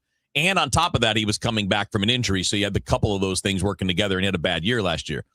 But his velocity yesterday was consistently 98, 99, which is, if you look at the average of it, it was what he was before he started having arm problems several years ago. So it's a big deal. Not that he had a successful outing, right? Like a 0.0 ERA doesn't matter in spring training, but it's important because it shows you that right now his arm is healthy. If he's out there throwing 98, 99, he is not physically compromised. It means his body's healthy, his arm's healthy, And if that's the case, there's a lot of upside there. Like, he could legitimately be better than any starting pitcher you've had in the last 3 or 4 years. Because he's up. I mean, when's the last time the Cardinals had a starter that was 97, 98 miles an hour regularly? Yeah. And he's got good secondary stuff too. So it's important to understand, because I got people on Twitter asking me this. Well, you guys always say that spring's not important. No, spring statistics are not important. Don't look at whether a guy is 3 for 10 or 2 for 10. That tells you nothing. But you have to look at the quality of the at-bats. Are they taking pitches they're supposed to take? Are they hitting the ball hard that they should hit hard? And again, with a pitcher like May, it's about, okay, is he healthy, number one? And that's a jumping off point for a guy like that. So when you go out there in your first Grapefruit League outing and it's that smooth and you're throwing that hard, it's a great sign. Does it mean he's going to be great? No, but it shows you that it's possible. And that's what's fun about a year like this. It's kind of like opening presents. Yeah. Right? Like you got 26 presents that are going to be there on opening day. Some of them we kind of know what they are, right? We know what Mason Wynn is. At least we know what he is at a minimum. We don't know what his maximum is because he's young and we haven't seen it yet. But that's the fun part, is seeing where it goes. And I think they're going to play with a fun kind of energy because young guys tend to do that. And they're very hungry. These are mostly guys trying to earn their way. How many guys on this team don't have something to prove right now? Mm-hmm. I mean, maybe one guy, Mason Wynn, is at a point where he doesn't have to prove anything, but he does need to improve. And then everybody else has something to prove. Herrera's got to prove that he can be a catcher, at least a part-time catcher, right? Newt's got to prove that he can be on the field. Victor Scott and Jordan Walker have to prove they know how to hit. Like, everybody's got something, so you're going to see energy for sure. How do you think the catcher's ranks is going to shake out? Man, we were just talking about this last night, Matt Pauley and I on Redbird Rush Hour. We both agree we'd like to see Jimmy Crooks get a lot of the starts. You know, left-handed guy who's always hit in the minor leagues for some power too. And he's got a reputation for being a real, like, strong defensive guy. He throws great. He controls the running game. The thing you never know about a guy is how well do you get on the same page as your pitching staff. And the game planning's different in the majors than in the minors. As long as he comes along, and I have no doubt that he will. Like, I know people who really know catching who have told me about him, and they're like, he's a stud. He's a dude. So I would love to see him earn, like, at least half of the starts. But Pages will be there, whether he's the regular guy or the true backup, one or the other, he'll be there. And we'll see Herrera catch. You think Pozo's AAA? It depends on what they do with Crooks, right? If they think Crooks needs AAA time, then Pozo will be here. But Crooks has looked good, man. He's really had a good spring so far. So hopefully it keeps going. I hate to even say this because I don't know nothing, and it was such a small sample size, but I was a little underwhelmed by Crooks last season. Yeah, I mean, look, I was underwhelmed by him and Nathan Church last year. Nathan Church was bad. I love Nathan Church. I'm really excited to see what he can be this year. He's an outstanding defensive player, and when you look at what he did at every level in the minors, he hit at every level. He can run. He gets on base. He doesn't strike out too much. He's got a little bit of pop. It's really hard to try to forget what you saw, because I think Jimmy Crooks went like 6 for 45 in the majors last year. It's hard to forget what you saw, but remember what Mason Wynn looked like as a rookie? Yeah. He hit like $150, and now we know that he's actually at least a decent hitter, and he's a great defender. Can't judge that first little taste. Tell you guys about Charles D'Angelo. If you didn't hear my segment yesterday at 4 p.m. with 2 of his clients, you really should go back and podcast it, whether you have weight to lose or not, because it was just an amazing human story. Ben and Lisa were in. Lisa lost 175 pounds with Charles. Ben lost 300 pounds.